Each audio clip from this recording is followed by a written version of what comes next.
poate face ea la nivel de curiculă. Și acum, dacă îmi permiteți, am să văd dacă sunt ceva întrebări pentru mine. Am să-i rog pe colegii mei dacă cumva am ceva întrebări să mi le spună, să mi le adreseze, fiindcă să nu mai mă uit foarte mult peste tot. Sunt ceva întrebări pentru mine.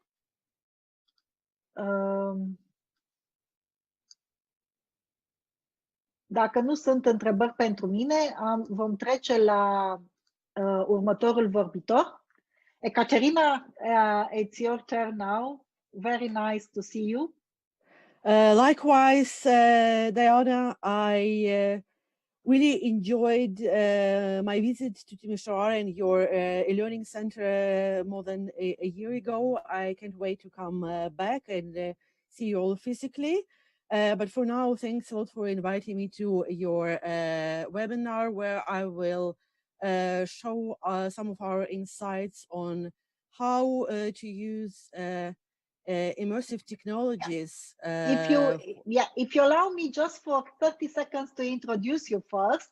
Yes, I will do that again in Romanian because our audience is mainly Romanian, and then I will let you present in English. Așa cum știți, avem câțiva invitații din străinătate, ei vor vorbi în limba engleză, nu vom avea traducere simultană. La sfârșit, dacă sunt întrebări, va face o deosebită plăcere să vă răspund. Prima este doamna profesor Ekaterina Prasolova, Forland, care este profesor în cadrul Departamentului de Educație și Învățare Permanentă din cadrul Norwegian University of Science and Technology, cea mai mare universitate tehnică din Norvegia, 𝐚𝐛𝐢𝐥𝐢, cum este ea foarte recunoscută la nivel internațional, iar ea lucrează foarte mult cu lumi virtuale, cu realitate virtuală, mai ales în special dedicate educației. Ea a fost și la Timișoara, cum a spus, așa a prezentat și aici am avut un workshop și noi avem o colaborare destul de îndelungată și cu schimburi de studenți între noi și 𝐴NTNU. Ekaterina, the floor is now yours and please take your 20 minutes. Thank you. Thank you very much again, Diana. As Diana said, I am a professor at the Norwegian University of Science and Technology, and some people call me Norway's first VR professor, and VR stands for virtual reality. And today I'm going to talk about how immersive technologies, which are the umbrella term for virtual and augmented reality, VR and AR, can be used for learning, especially in the context of COVID-19 pandemic that we, unfortunately, all of us suffering under. I am leading a research group and lab called IMTEL, Innovative Immersive Technologies for Learning. And here you see some images from our lab. Our lab is a top modern and unique innovative learning area and research facilities where we have the latest of VR and AR equipment that we experiment with. And at our lab, we develop VR and AR applications for learning in different subjects, such as mathematics, language, climate change, history, and medicine, together with teachers, specialists, researchers, stakeholders from public sector and industry. We have a very cross-disciplinary environment where we have students from different research areas and departments working together on developing these apps and also evaluating them in educational situations. At our lab, we also do a lot of dissemination activities. We run innovation days where we present how immersive technologies can be used for learning and training with international and local experts, and open doors at the lab where public can try out the technology. We used to have, before the pandemic, up to 50 visitors per day, over 100 per week. And some people came to our lab specifically to learn about our experiences. We even had delegations from Romania, from Timișoara actually. At the moment, of course, we have to be more careful because of the pandemic, but we still receive visitors now mostly from local schools, local municipality, local companies, though again, where we have much lower activity, physical activities, and we try to switch to online events and try to do innovation days virtually. This is an example of some of our activities, just some screenshots of our virtual and augmented reality apps. This is a project we do for Norwegian Labour and Welfare Administration, where young job seekers can try out different professions and get career guidance, also collaboratively with other job seekers and counselors, in this case in a car workshop. Here we worked together with Gunnerus Library and created an immersive visualization of historical manuscripts to engage young people on the topic of history, where we can actually go back in time and visit cities, how the way they were in, for example, 15th century. You can visit Mars in VR and at the same time learn geometry and mathematics. You can experience with some of our apps how the city of Trondheim, where I live, can look like after sea level rise and climate change. You can experience it directly on your body. And one of our apps, we use augmented reality for training neurosurgeons to perform a medical procedure, where you actually, with the holograms, you can increase visualization of anatomy and guide the surgeons in their injection procedure. This is an example of our dissemination activities before the pandemic. As you can see, we could get visits from schools, international delegations. This is Norwegian Armed Forces.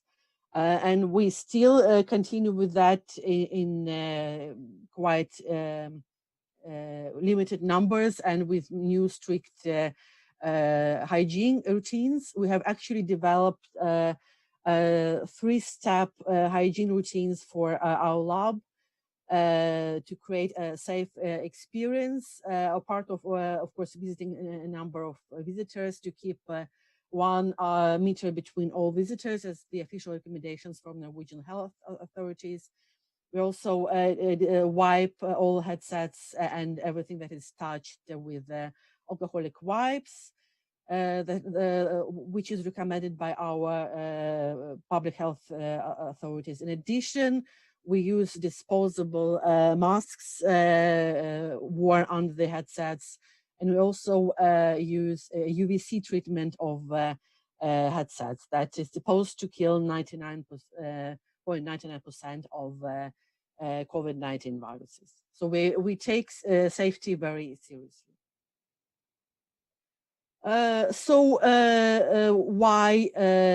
Why should we use virtual and augmented reality for learning and training, especially during pandemic? I have previously giving a similar lecture when visiting Diana's e-learning center about using VR and AR, virtual and augmented reality, for in an ordinary situation. But I believe that during pandemic, the importance of this technology would be even greater, especially for the ability to provide remote interactive learning in rich and situated context. I believe many of you have tried teaching your classes via Zoom, Teams, and similar tools during the pandemic, and you all have experienced that such teaching have certain limitations. It's not very interactive. Your students can't actually touch the object. They can't work in the lab. They can just passively listen in most cases. That's why these technologies can be very useful during the pandemic, because they can support collaboration in shared flexible learning environments with the highest sense of presence. In VR or AR, you can develop quickly virtual classrooms that look exactly the way you want them to look. where also students often have a higher sense of presence and engagement as opposed to, for example, Zoom. And in such environments, you can work with advanced 3D visualizations, for example, in this case, a human heart that you can touch, that you can give to somebody else. You can study from different angles. Especially important is the ability of these environments to create a simulation of situations and phenomena that are too expensive, dangerous, or difficult to explore otherwise. In my previous lectures, I normally use the example of Mars as an example, where you can train growing food on Mars, which is obviously very not possible to do in real life at the moment. But in the context of the pandemic, going to a neighboring country could be sometimes as difficult as going to Mars. But with virtual and augmented reality, you can actually create experiences for students, for example, virtual field trips, where you can take them, for example, to go to the bottom of the oceans. You can take them to Great Barrier Reef, to Australia, which is now closed for visitors.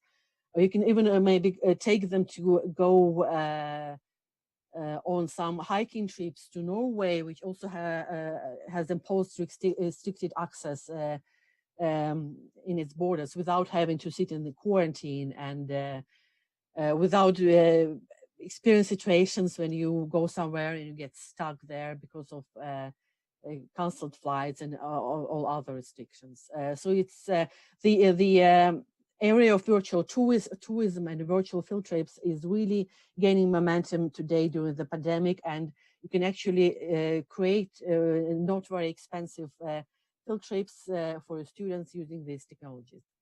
Also, you can perform role-playing practice in realistic working environments to enable workplace training so that your students, for example, in vocational training can practice in realistic simulated workplace environments before, instead of going to physical workplaces that some maybe wouldn't be able because of the pandemic. Also, as all of you have experienced, maybe many students have felt being excluded during the pandemic and experienced some mental health issues because of the teaching methods through Zoom and similar. And with virtual and augmented reality, you can actually, in many cases, improve diversity inclusion and allow people to actually be in the virtual shoes of somebody else and maybe better understand how people who are isolated, who have mental health issues, or who have some other problems of maybe some who maybe feel excluded because of their social situation or cultural backgrounds. You can actually put people in this situation and in the virtual shoes and understand their situation better.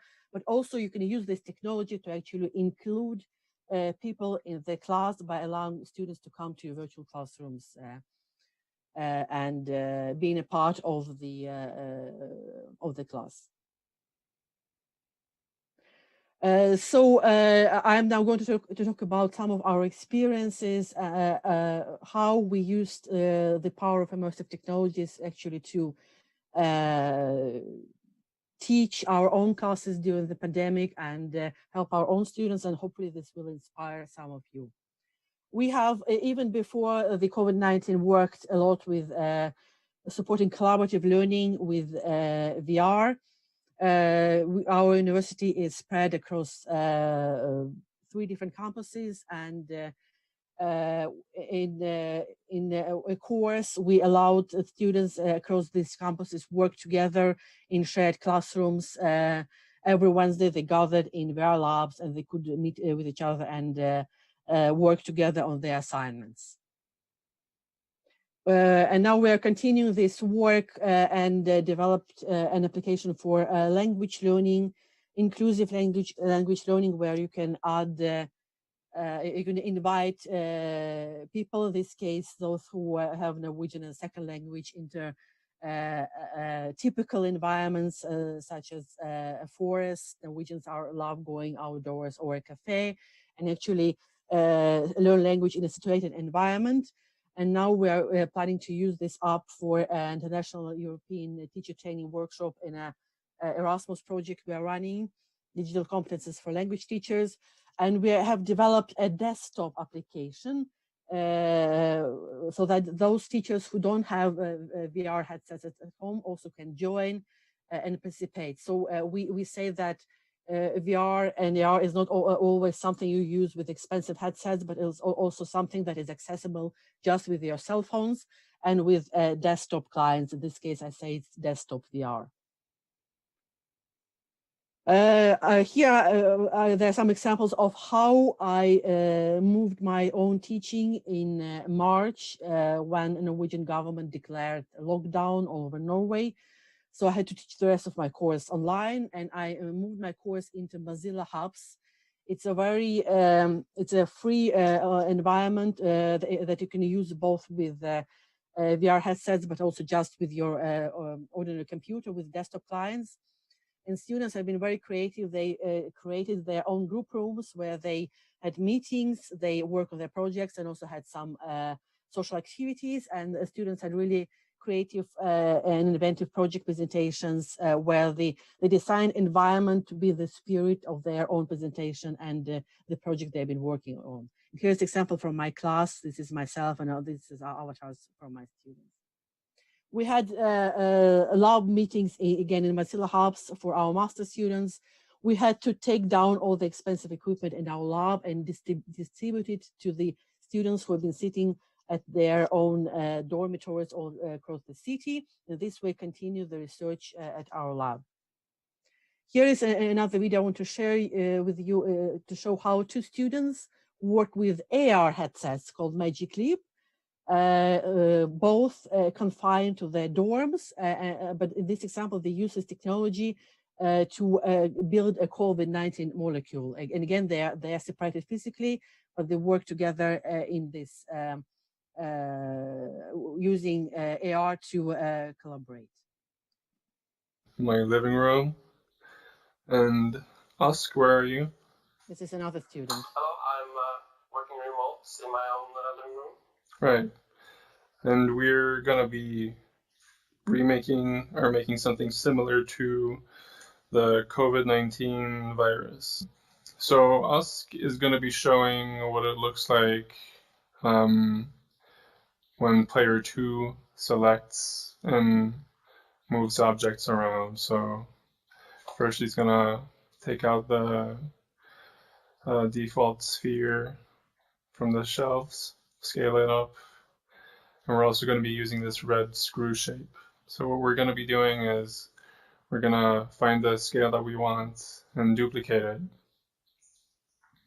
And we're basically just going to be placing a bunch of duplicates around on the sphere to mimic the COVID-19 virus shape. Just jumping forward to see the result. Osk is going to write COVID-19 next to the COVID model.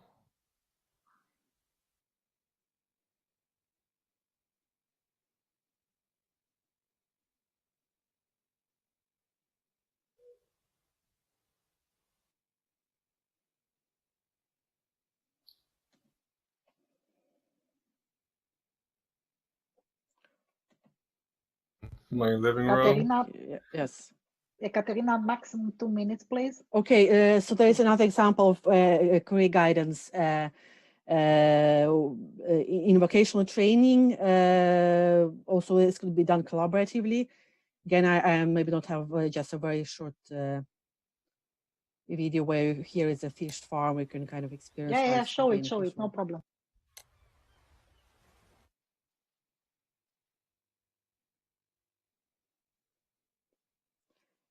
And also the fish factory.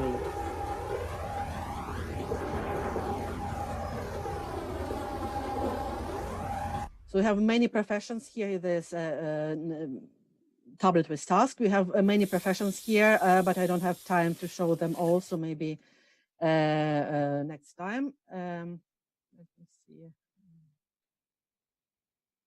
And finally, an example where we use HoloLens 2 for remote education of anatomical students. It's a work in progress. So the intention is that the teacher is wearing HoloLens dissects a holographic red brain, and the students who can't go to the lab physically, they follow this dissection on their mobile phones or desktop clients.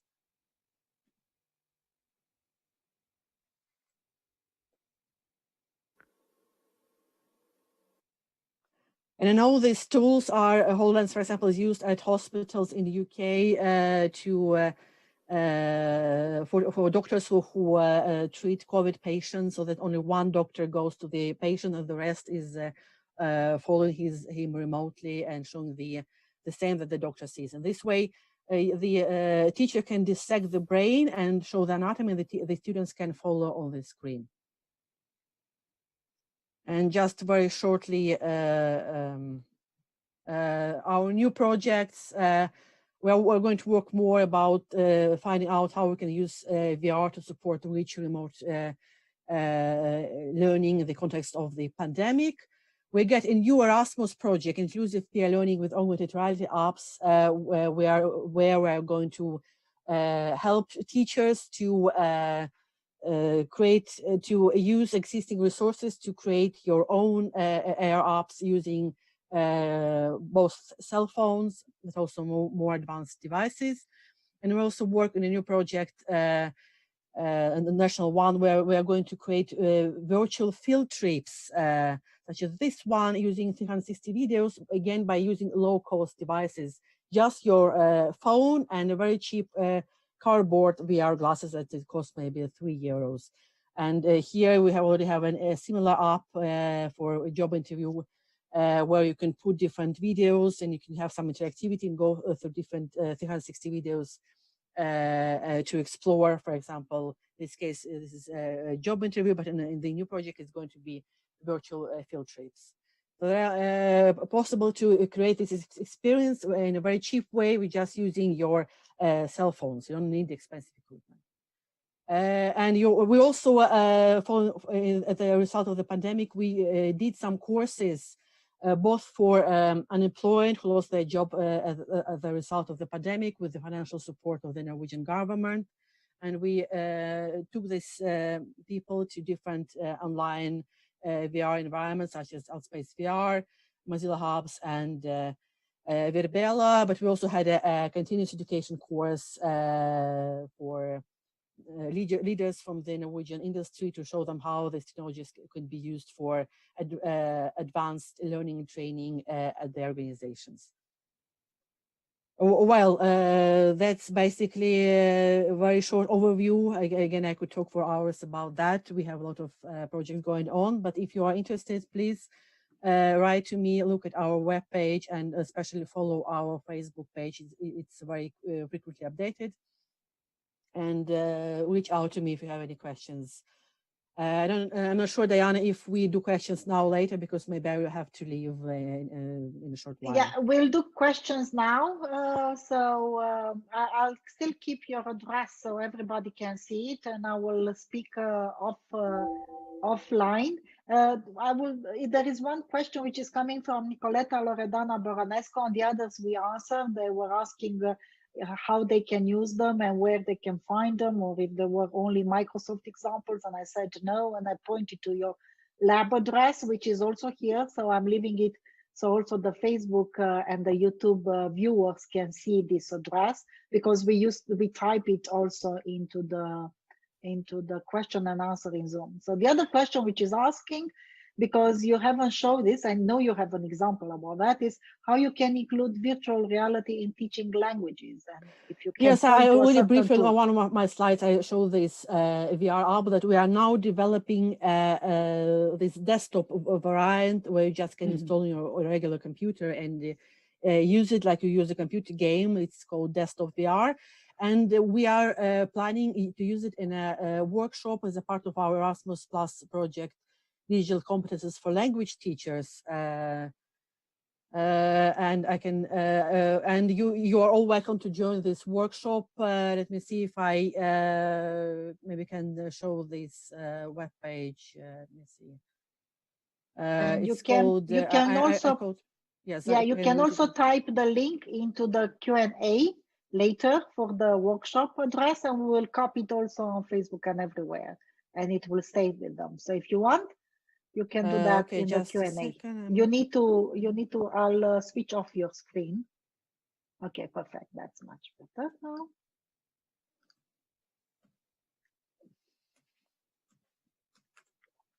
And you, as I said, you can type this later. And the other question was about using VR with kids from primary and secondary schools. And we also pointed to co-spaces, which we quite like it because it's simple and easy to use with kids. If you have any other suggestion, Ekaterina. Yes. So co-spaces is one example. Mozilla Hubs. And I'm also now, we are working, for example, started to work with this AR apps. So an example, for example, could be Metaverse, Metaverse for creating AR apps. And as a part of our new project, we're going to create educational resources for teachers. And now in the chat, I'm putting this name of the Erasmus project that you can follow. We're announcing the dates for our workshops. It will be around January, February, and one of the workshops will be VR for language learning. And you're also welcome to write email to me, and I can give you more examples and send you the prototype of this app. Thank you so much, Ekaterina, for this. Really, thank you. And you still have some questions if you want to answer them, sorry, in the Q&A. Vă mulțumim mult tuturor, îi mulțumim mult, Ekaterina. După cum ați văzut, cu foarte multă pasiune, întotdeauna se poate demonstra foarte bine cum funcționează realitatea virtuală sau realitatea augmentată în educație și în diferite domenii ale educației. Mergem, Ekaterina va mai răspunde la întrebări în continuare în zona de chat și de Q&A.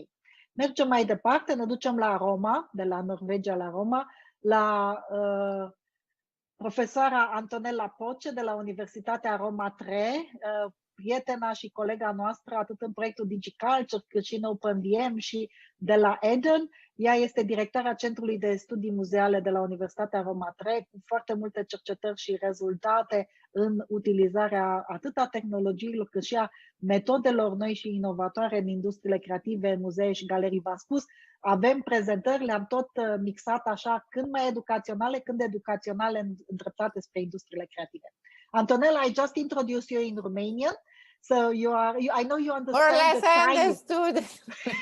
I know you understand a tiny bit. It's Yeah, so nice to see you. A little bit. Yeah, it's nice to see you. So please, nice to see the floor is yours for the next 20 minutes and try to be on time, please. Absolutely.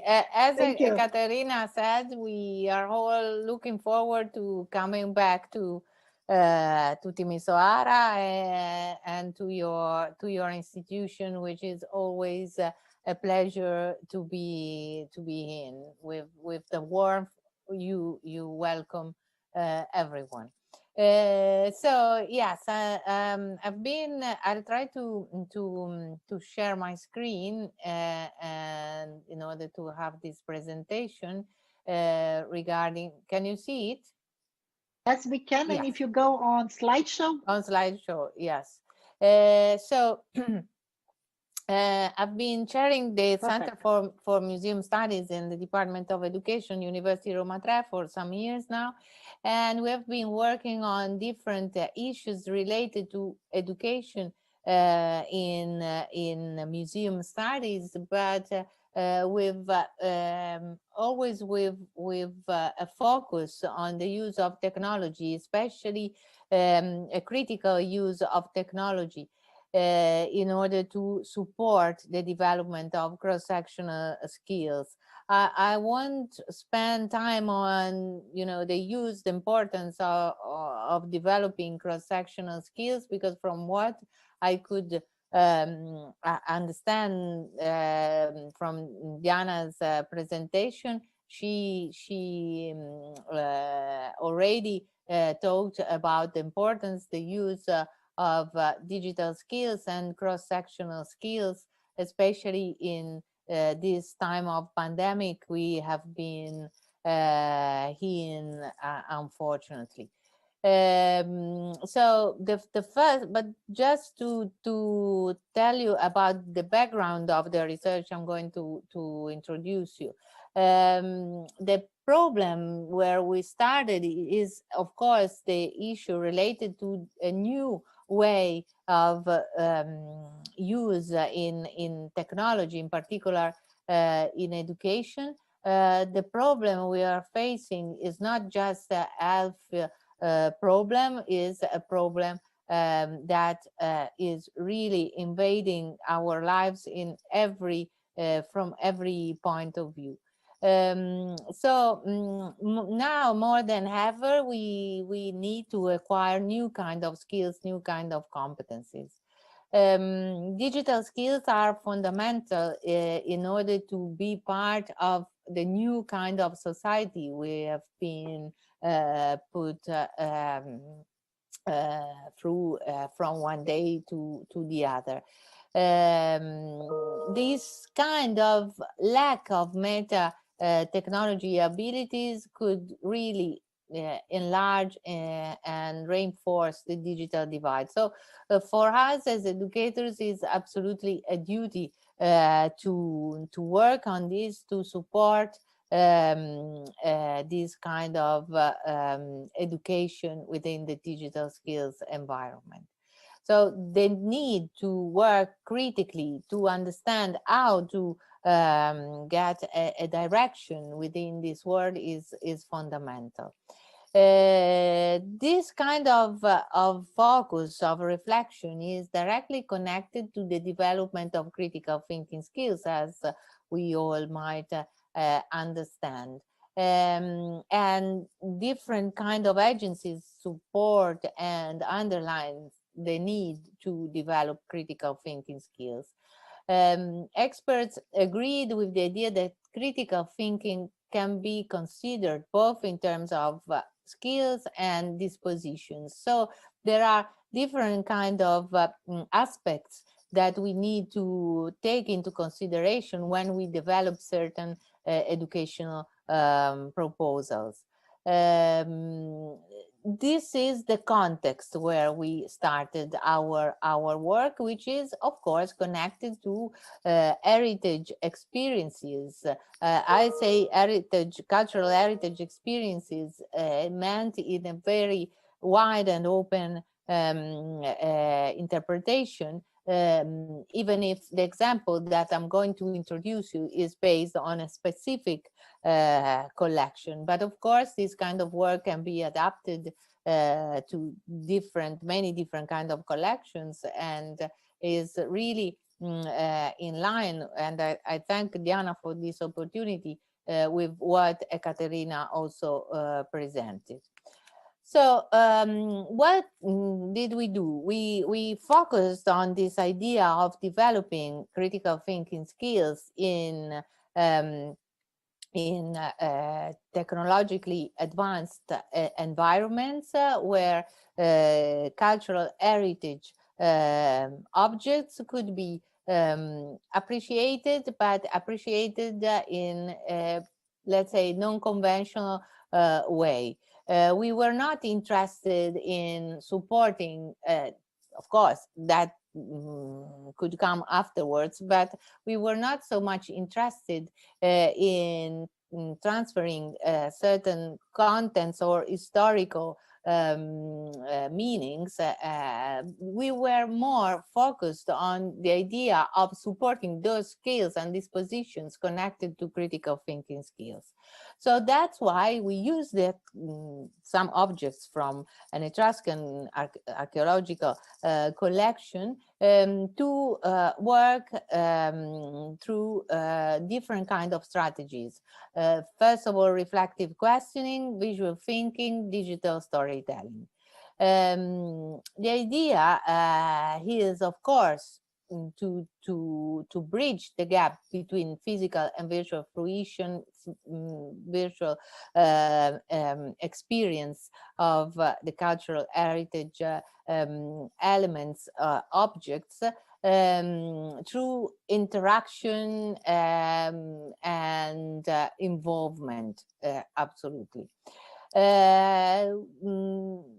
The other idea that guided us was related to a model that was developed in another European project where we have been participating in, that is the EMI project, Eurovision Museums Exhibiting Europe, where the basic idea was related to the fact that each museum object tells a story. If we investigate that story, we understand, we can understand and we can create a different shared memory that can help developing, first of all, critical thinking, but also inclusion and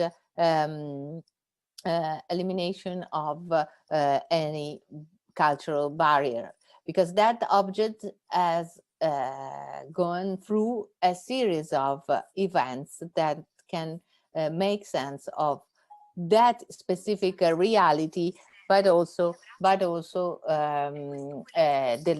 life of everyone that can be interested in that story, and that can be related to their own story. So how can we investigate that specific object? For example, trying to understand where was the object created, who did it belong to through its history, was it family owned, has it been presented in traveling exhibitions and exhibited in different contexts? All these questions can tell us the story of that object, and so our own story. So we thought that organizing learning activities which combine a strong cultural basis and storytelling can constitute an effective solution for the development of critical thinking skills. So from all this framework, we developed an application, the so-called 𝐸𝐻𝐻 inclusive memory app. Inclusive memory is the name of the project and the national university project that we have been working on through the last 2 years and a half. It was a project meant to develop from different point of views, because 7 different departments in our university participated in the project, and so different kind of subjects were involved, from engineering, of course, to education, to economics, to architecture, and so on and so forth. Anyway, within this project that was meant to use the object as a tool for inclusion, we developed this application, and we are going to introduce you some data related to the results that we obtained so far, trying to understand the impact of the experience. So as you said, as you see, there are some connections, of course, to the collection that is, as I said, an archaeological Etruscan collection reproduced here with the name of the project, which was the fundamental research hypothesis, as you can see here, to achieve a high degree of involvement and educational effectiveness in terms of critical thinking development. in, of course, virtual environments that place the user in an active condition with respect to the interaction with the cultural object. So we based all the activities developed within the application on the creative narration of each museum object that was taken into consideration. So there's a sort of reinterpretation of the object that meets each user, each visitor in this virtual path, and tells its own story to the user. All the narratives of every object involved are originally created in, as Diana was mentioning, in a design based research approach with the participation of different kind of researchers. I mean, researchers with different backgrounds. So which were the research questions? How do students evaluate the virtual museum experience compared to the physical one? Are there any correlations among students' preferences and their personal features? Is it possible to retrieve visitors' clusters? Which level of critical thinking is shown by students? Is digital storytelling effective in terms of critical thinking development within cultural heritage context? So many different questions. Of course, the data I'm going to show you are partial, and we have been working on them, and different kind of analysis will be carried out in the next few weeks. But anyway, some information are already there and can support our first hypothesis. As regards the evaluation of critical thinking levels, we've been working on a tool for evaluation of critical thinking skills for many years now. And so we have a tool that has been tested and used in different researches.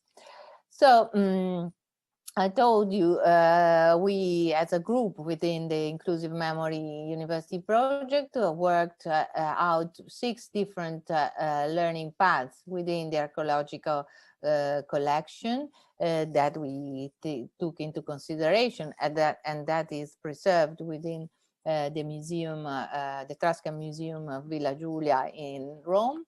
And as I said, each object meets the visitor, the user, telling its own story. Here in this slide, you see why we called Etruria the application. As I said, it refers to the virtual journey through an assonance between the terms Etruria related to the collection and the electronic tour in a standalone virtual reality application, both for Mac OS and Windows OS environments. Technical issues, the application has 2 fundamental characteristics. On the one hand, the virtualization of the museum space and its artworks, and on the other, the interaction with and movement within it. As I said, there's a selection of objects which makes different kind of paths and leitmotifs to each path. The one that I'm going to introduce you today is related to a path that tells the way women at the Etruscan times were living, how they were considered, how they were part of the society. This was, of course, meant to meet the needs and the preferences of a certain kind of public that could be more interested in that kind of contents, and also could relate that kind of topics to their own lives, in this idea, in this vision of inclusion, in this case of the female dimension. So as you can see here, through Olpi and Crateri, jewels, and the well-known sarcophagus of the spouses, ad hoc storytellings have been created in their history and contents in terms of decorations and stories. Of course, to stimulate, to support critical thinking abilities. In addition to a main narrative series of in-depth analysis have also been provided. You will see these are some images taken from our application. The first idea is that of customize the learning path that can be appreciated entering this virtual environment. So some questions related to the background of the user are asked at the very beginning, and then it's possible, you know, tossing a coin to start the visit in this virtual museum that we created. This first object is Olpe in Bucero Etrusco, and as you can see here, getting closer to the object, it's possible to know more about the object itself. So if the person is interested in the object itself, in its history, in its historical and archaeological contents, the user, of course, can go to this in-depth. Antonella, yeah. excuse me, please, 2 minutes. Oh my goodness. So I'll go very quickly. Anyway, they can learn more about the object or listen to the story that the object tells about itself. I lost my mouse. This is the story. Of course, it's in Italian, but if you are interested, I can also provide a translation. Then there's a way to evaluate the experience also through the images that you can see here. These are the objects that were selected and all the stories related. But to be very brief, otherwise I can't go to the closing. Of course, there's also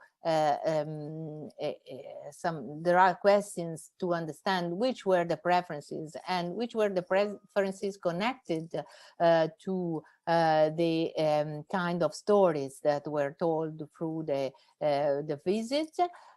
We had a first pilot activity with some students from the postgraduate course in museum education, so some way experts in the field, and then we had another experimentation with the students from the master course in primary school education. So less, let's say, less expert in the field of history and archaeology, but more focused on education. Data are related to all the issues that you can see here, but because I have such a short time, I just show you the graphics, and then I mean, you can have a closer look and maybe ask questions afterwards, writing to me separately. What I can tell you in the end is that, let's go to the conclusions, that this learning path that was designed combining digital storytelling with reflective questioning, of course, involved, actually proved to be effective in the involvement and solicitation of visitors' critical thinking skills. From the results that, of course, I didn't have the time to describe, but you know, we can have a later talk about that. I can tell you that there's a general appreciation for the virtual exhibition, which strongly correlates with the appreciation of the object's narratives, in line with our pedagogical hypothesis. The other point that we can make in the end is that these results are, of course, preliminary, but they provide initial methodological and pedagogical insights regarding the design of virtual reality museum exhibition for educational purposes. And taking into consideration the time we have been living and the fact that we need to develop digital skills together with critical thinking skills in a culturally enhanced environment, we think that we need to work more and to develop even more these kind of opportunities and researches, and of course technical advancements in the field. So I thank you so much for the chance to be here with you today, and I'm here available for any question. Thank you so much, Antonella. It was really a pleasure to see the project, especially so much in the terms of galleries and museums, which is mainly quite an amazing work which you do. There were some questions which were related to how to use this into education. If you want to give a very short answer, how this sort of activities can be used in primary or gymnasium education, not so much in university education. No, in university education, more or less, we showed it. Actually, it can be used at whatever level of instruction, and we are engaged in another project that is specifically addressed to primary and secondary school teachers in order to help them build their own museum environments according to the needs, to the objectives they figure out for their teaching and learning courses. So it can be adapted really to any level. The most important thing, and I'm sure it's the same all over the world, is teachers training in this field, because we need to support the teachers in order to let them be the most autonomous possible in their work, and being able to use technology without that fear, that scare, that way of being scared from technology, and finding in technology a support to what they want to do. Another issue that came from our experiences related to the need to create different teams. So the school teacher, either primary or secondary or university teacher, should be supported by a technological team, and also some experts in the field of reference, like in this case the Etruscan collection, archaeologists and art historians should be involved to support the teacher, who of course can't be expert in any field and so need to be supported. Thank you so much, Antonella. Really, indeed, Thanks again and goodbye. And you have some questions in the Q&A. So I'll have a look. Thank you so much. Thank you again, Diana, Radu, Vlad, Silviu, all of you, Andrei. I see Andrei. It's always a pleasure to see you, and really, I'm looking forward to coming back. Us too. Don't worry. Us too. Yeah, I know. Yes. So, thanks, Antonella. Ne ducem acum înapoi la Timișoara, unde profesorul Radu Vasiu, împreună cu șeful de lucrări Silviu Verd, vor prezenta despre numai un piculeț, vor prezenta despre Muzeul Universității Politehnica din Timișoara, Muzeul Tehnic Digital Interactiv, care a fost lansat anul acesta și pentru care în această toamnă s-au realizat o serie de tururi virtuale care au fost prezentate și către elevii și profesorii de liceu din Timișoara. Am să vă rog pe voi, Radu, Silviu. Da, mulțumesc. O să încerc să fac deja și un screen share ca să încercăm să mergem suficient de rapid. Deja suntem într-o întârziere mai mare de 20 de minute. Așa cum spunea Diana, vom încerca să prezentăm o altă modalitate de utilizare a competențelor digitale în scopul de a promova știința, tehnologia și de a face cunoscut generației tinere, mai ales inclusiv lucruri istorice din punctul acesta de vedere. O să încerc să vă spun câteva vorbe după ce vom prezenta un mic filmuleț de prezentare a Muzeului Digital existent în Politehnică și pe care o să îl rog pe Silviu să îl prezinte, să-l pornească, după care vom face câteva treceri prin tururi virtuale în care eu vă voi spune câteva detalii. Silviu, te rog.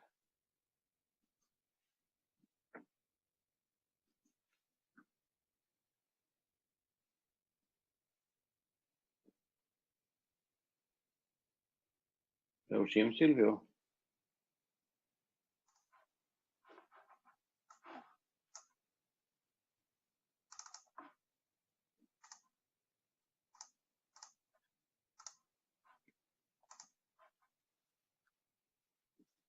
Așa. Acum ar trebui să meargă.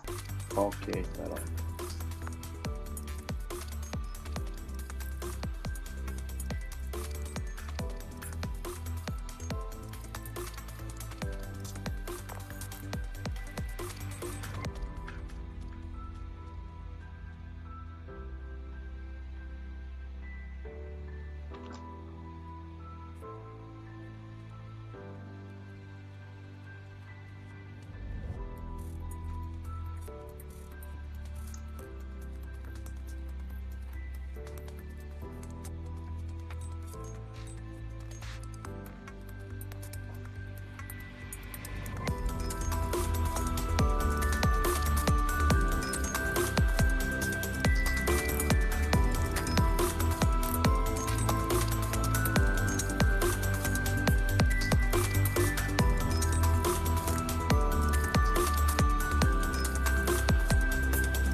Da, vă mulțumesc. Între timp o să-l rog pe Silviu să mai facă o trecere prin tururile virtuale și prin site-ul pe care noi l-am pregătit pentru muzeu, fără sonor, iar eu voi încerca să vă mai dau câteva detalii.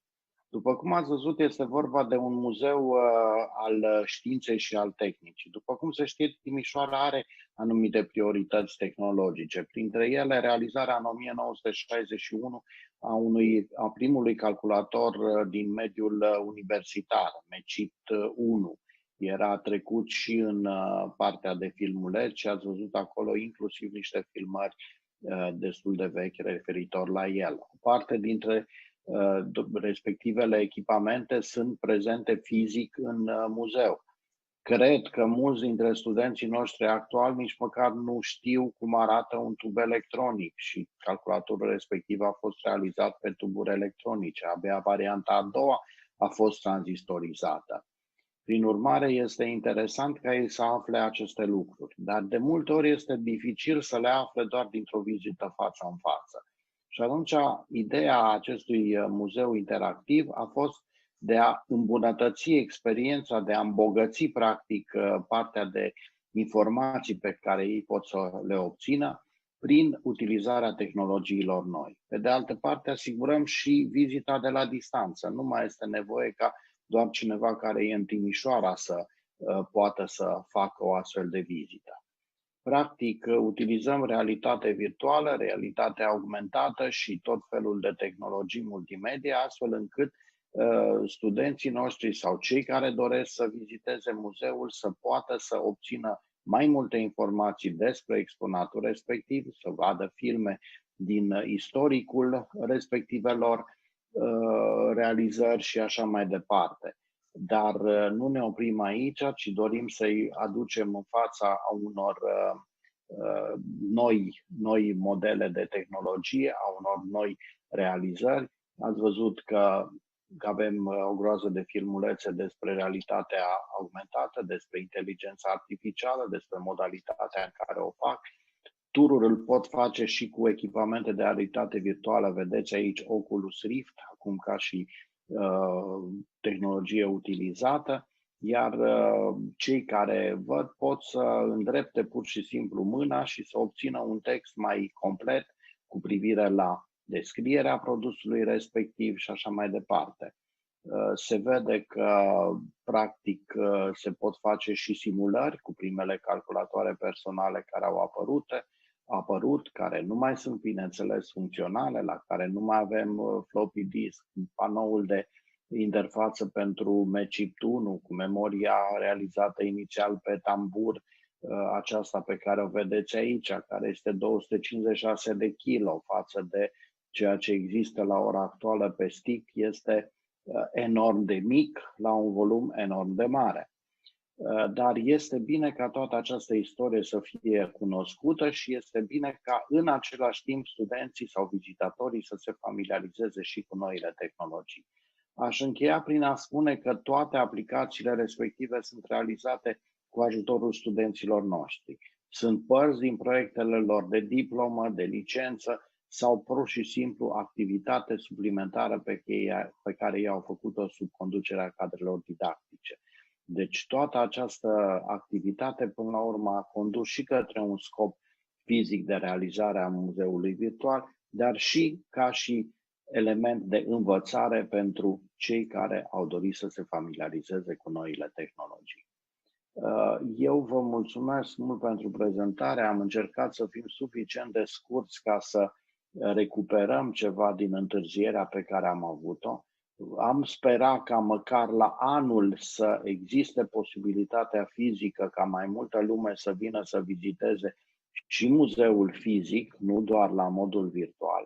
Dar până atunci ne-am bucurat sincer dacă ați încercat să faceți măcar un tur virtual prin muzeu și să vă familiarizați cu ceea ce există acolo.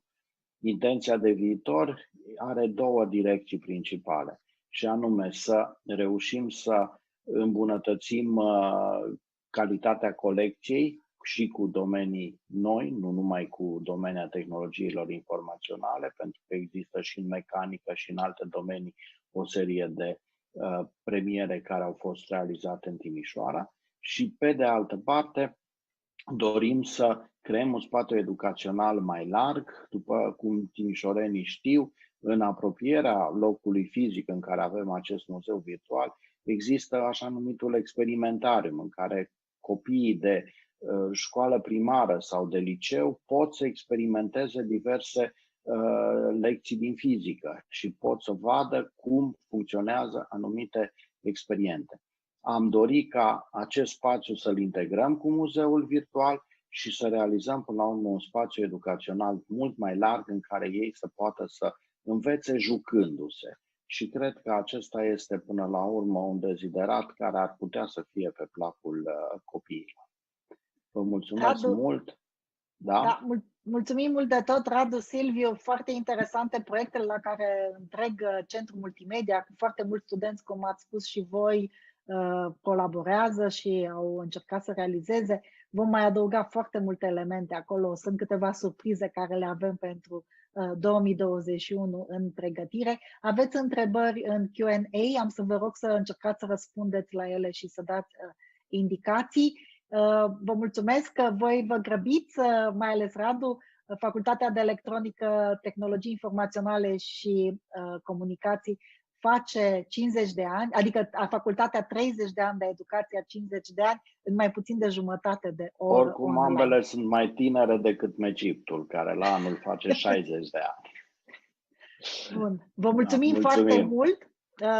Ne ducem mai departe și vom vorbi despre alte proiecte foarte interesante pe care Universitatea Politehnică din Timișoara, Centrul de e-learning și Centrul Multimedia le dezvoltă acum sau le are în plan, adică sunt în proces de a fi dezvoltate și există câteva rezultate și pentru aceasta va prezenta colegul meu, șeful de lucrări, dr. inginer Vlad Mihaescu. Vlad, te rog.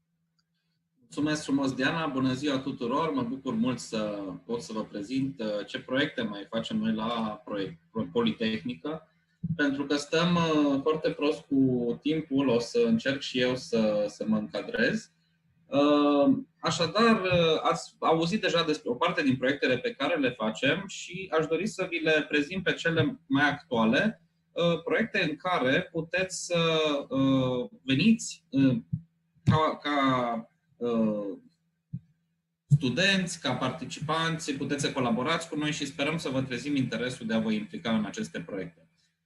Cel mai mare proiect al nostru, proiect coordonat de altfel de echipa noastră, este proiectul Digital Culture, despre care a vorbit și Diana, proiect care are câteva obiective foarte clare de a crește gradul de conștientizare a nevoii de formare în competențele digitale pentru industriile creative, de asemenea să proiecteze și să valideze mai multe ghiduri pentru aceste competențe digitale în industriile creative. Ne-am propus să creăm un hub virtual în care atât online cât și mobil, pe care să punem cursuri pentru industriile creative.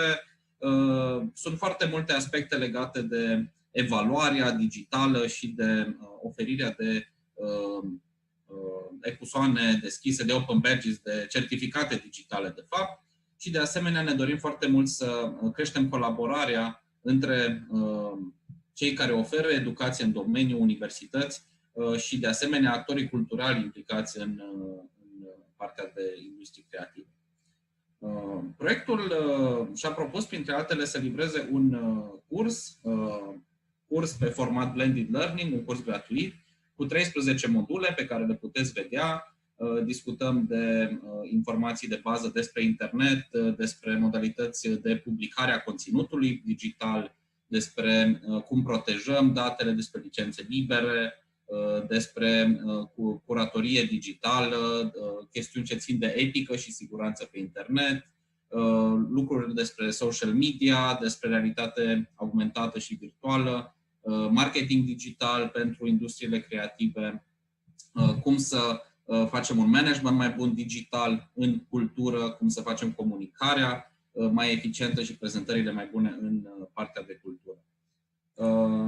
Toate aceste cursuri sunt dezvoltate de partenerii din cadrul proiectului pe platforma Unicampus, platformă realizată de Universitatea Politehnică din Timișoara, și pe această platformă vor fi oferite aceste cursuri într-un format, vă spuneam, gratuit și multilingv. Deci ele vor putea fi accesate inclusiv în limba română la finalul proiectului. Veți vedea o activitate la finalul acestui webinar ce implică acest proiect. Cursurile sunt gândite pentru un nivel de bază al participanților, astfel încât să poată să se familiarizeze cu noțiunile existente și este realizat într-un mod cât se poate de atractiv, atât vizual cât și al conținutului. Ce conțin aceste cursuri? Ele conțin o serie de resurse educaționale deschise, bune practici, exemple de îmbinare foarte frumoasă a culturii cu tehnologia, exemple de artiști digitali și o serie de studii de caz. Vă prezint câteva exemple despre cum arată aceste cursuri. Aici aveți un exemplu al unei resurse educaționale deschise, integrate într-un curs. De asemenea, un exemplu de completare, de realizare a unei activități pe unul din cursurile noastre. De asemenea, am menționat și anterior despre certificatele digitale Open Badges pe care le oferim în cadrul acestor cursuri pe această platformă. După finalizarea fiecărui curs se vor oferi o serie de certificate Open Badges care vor putea fi de folos atunci când le adăugați la pașaportul vostru digital de certificat. Sunt certificate oarecum similare cu cele pe care le primiți în urma vizualizării acestor webinare. După cum vă spuneam, la finalul acestui webinar veți avea o sesiune coordonată de colega mea, Diana, în care veți putea rula și o activitate foarte interesantă despre aceste cursuri din platforma Unicampus pe proiectul Digital Culture. Dacă doriți să aflați mai multe informații, puteți accesa site-ul www.digitale.eu, se vede pe ecran, și puteți vedea de asemenea partenerii din acest proiect. Alt proiect foarte interesant în care Politehnica este implicată este proiectul Mode IT, a MOOC-based Innovative Instructional Approach for Curriculum Design. Este un proiect care își propune să ajute cadrele didactice să facă o tranziție a cursurilor în mediul online și să dezvolte cursuri într-un stil de tipul MOOC. MOOC, Massive Open Online Courses, este un format care permite scalarea la un număr foarte mare de participanți pentru cursurile digitale. Acest proiect are mai mulți parteneri din Germania, FHM, Universitatea din Kaunas, din Lituania, Universitatea Anadolu din Turcia, Politehnica din Porto și, bineînțeles, Universitatea noastră Politehnică. Obiectivul principal este să aducem serviciile educaționale de tipul MOOC către un public cât se poate de larg și o concentrare pe ingineria din învățământul universitar. Ne dorim, după cum spuneam, să dezvoltăm o curiculă prin care, din punct de vedere pedagogic și al designului, să poată fi create aceste cursuri și iar tutorii să dobândească acele abilități tehnice necesare pentru crearea acestor cursuri pe platforme de tipul MOOC. Ne dorim ca obiective prin acest proiect să creștem gradul de cunoaștere al educatorilor, al tutorilor pe tehnologiile MOOC. De asemenea, să îi ajutăm să poată să își gândească și să își construiască un curs pe o astfel de platformă și, de asemenea, nu în ultimul rând, foarte important, să ajutăm studenții să beneficieze de o experiență cât mai plăcută pe astfel de platforme. La final, acest proiect va avea atât o unealtă prin care fiecare tutore, cadrul didactic, va putea să se autoevalueze asupra cunoștințelor legate de construirea acestor cursuri pe platforme MOOC, iar de asemenea va exista un curs în care fiecare tutore va putea să dobândească și să își îmbunătățească aceste abilități. Dacă doriți să aflați mai multe despre acest proiect, puteți să accesați site-ul modeit.eu, așa cum se vede pe ecran, și veți găsi acolo foarte multe informații despre acest proiect.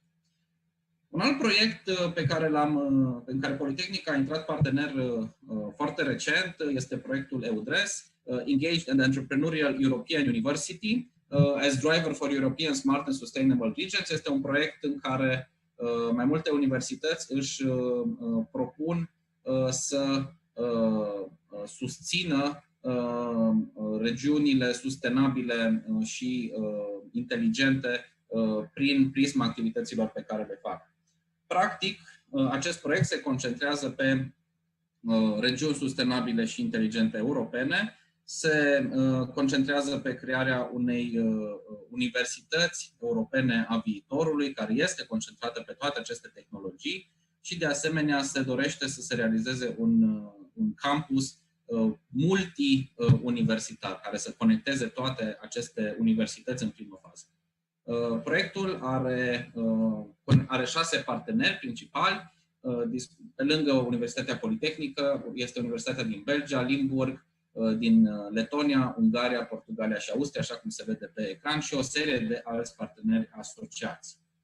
Ca viziune a acestui proiect se dorește dezvoltarea unor orașe și a unor zone rurale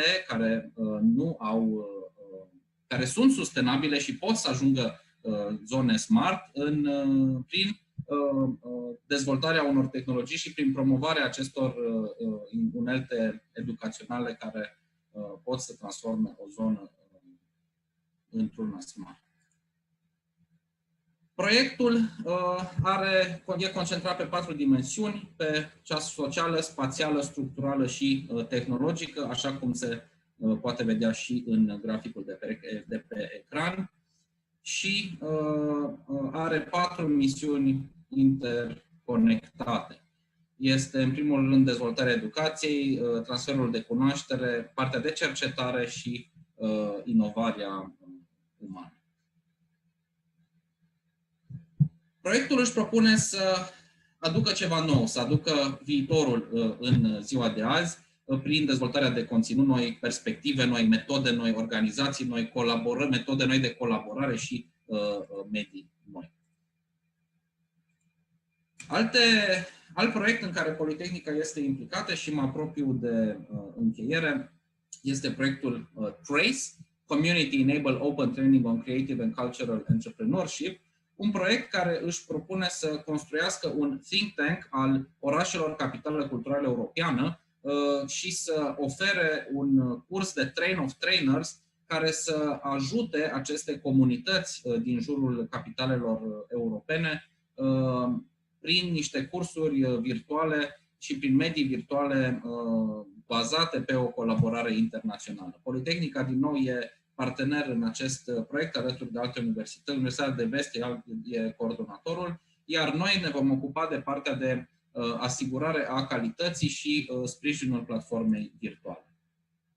Alt proiect interesant, legat cumva și de prezentarea Caterinei de astăzi, este proiectul Augmented Wear Edu, Integrating Virtual and Augmented Reality with Wearable Technology into Engineering Education. Aici e un proiect în care tehnologiile AR și VR sunt folosite pentru a îmbunătăți educația și, practic, proiectul își propune să dezvolte o serie de cursuri și unelte AR și VR care să poată fi apoi implementate în laboratoarele din cadrul universității.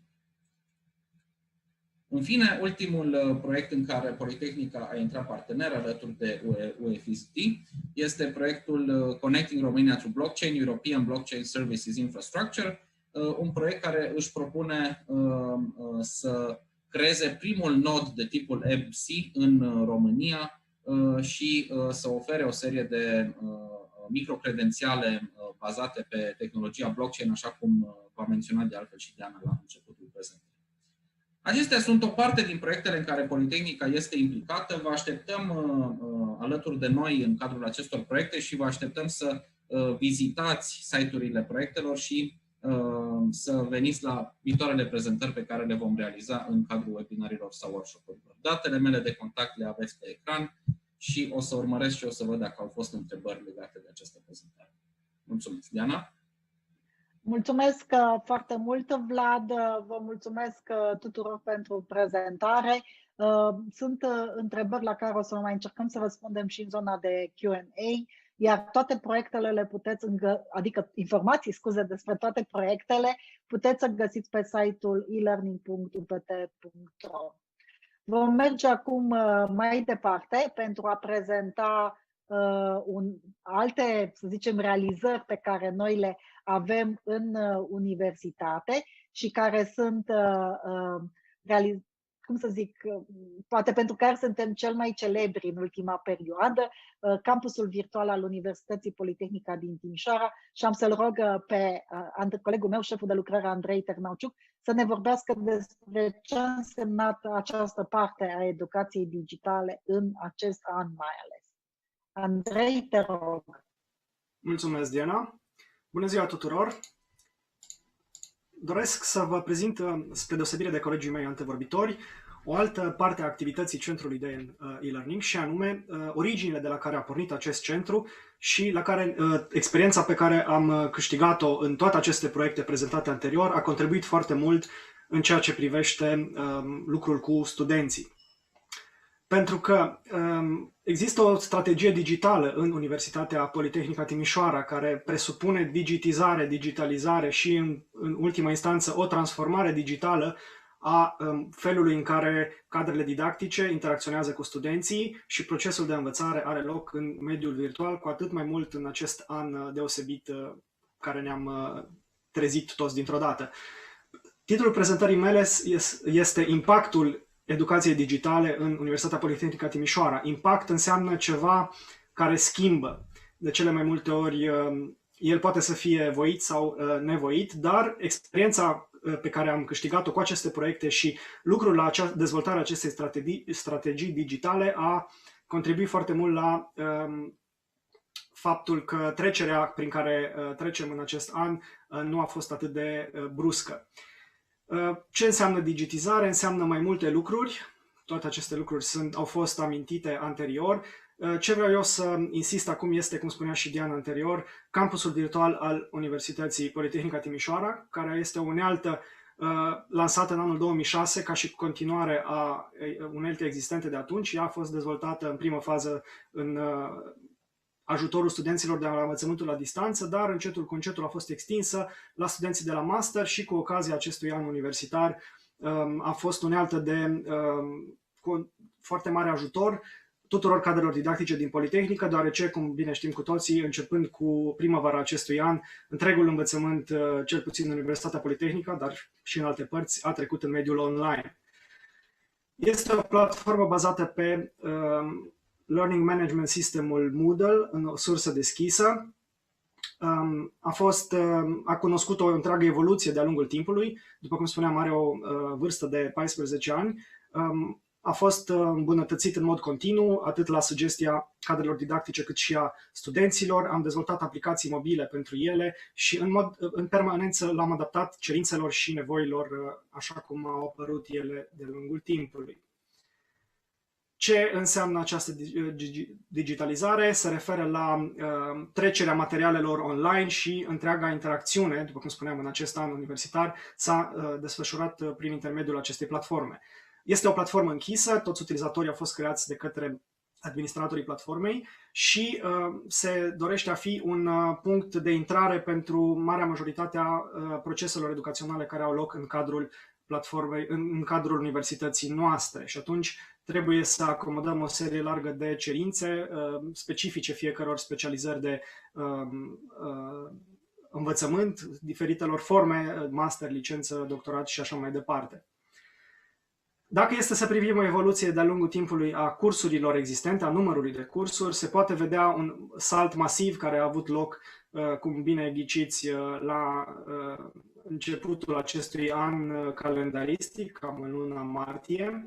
Observați, vă rog, că numărul total de cursuri s-a dublat peste noapte, pentru că toate cursurile care până în acest moment nu existau create în cadrul campusului virtual, deoarece nu erau în mod oficial susținute, ci doar la cererea cadrelor didactice, dintr-o dată a fost nevoie să creăm toate aceste cursuri, pentru că fiecare formă de învățământ, fiecare specializare, fiecare an de studiu trebuie să aibă propriile cursuri. Numărul utilizatorilor are o creștere relativ liniară, deoarece nu am stat de când a apărut prima oară această platformă. Creșterea a fost în continuu, după cum spuneam, de cele mai multe ori la cererea cadrelor didactice, pentru că încetul cu încetul... Îmi cer scuze că te întrerup. Când plimbi mouse-ul apare așa, că nu se mai vede bine. Okay. Acum se mai vede, dar pe celălalt pierdea parte din grafic. Scuză-mă, te rog. Ce scuze, da. Să încerc să... Ok. Deci avem o evoluție relativ liniară a numărului de utilizatori, deoarece, după cum spuneam, în mod continuu, tot mai multe specializări, încetul cu încetul, s-au regăsit în cadrul platformei, după cum spuneam, la cererea cadrelor didactice. Însă, din nou, activitatea per total, e vorba de graficul din partea stângă, se observă o creștere exponențială, mai mult decât exponențială, a activității în cadrul platformei pe durata acestui an universitar și acest lucru, bineînțeles, este explicat. Cel de-al doilea grafic reprezintă această activitate relativă la numărul de utilizatori. Deci, deși numărul utilizatorilor a crescut și activitatea în cadrul platformei a crescut corespunzător. Activitatea cadrelor didactice, din nou, poate fi revăzută. Am ales două metrici mai interesante. Creșterea numărului de note completate de către cadrele didactice, cu albastru, respectiv evenimente de calendarele oficiale ale fiecărui curs. Observați, platforma a fost folosită aproape de potențialul ei maxim. Aceste două elemente destul de importante în organizarea proceselor educaționale au fost folosite, bineînțeles, de nevoie sau de voie. Ce înseamnă această creștere a activității?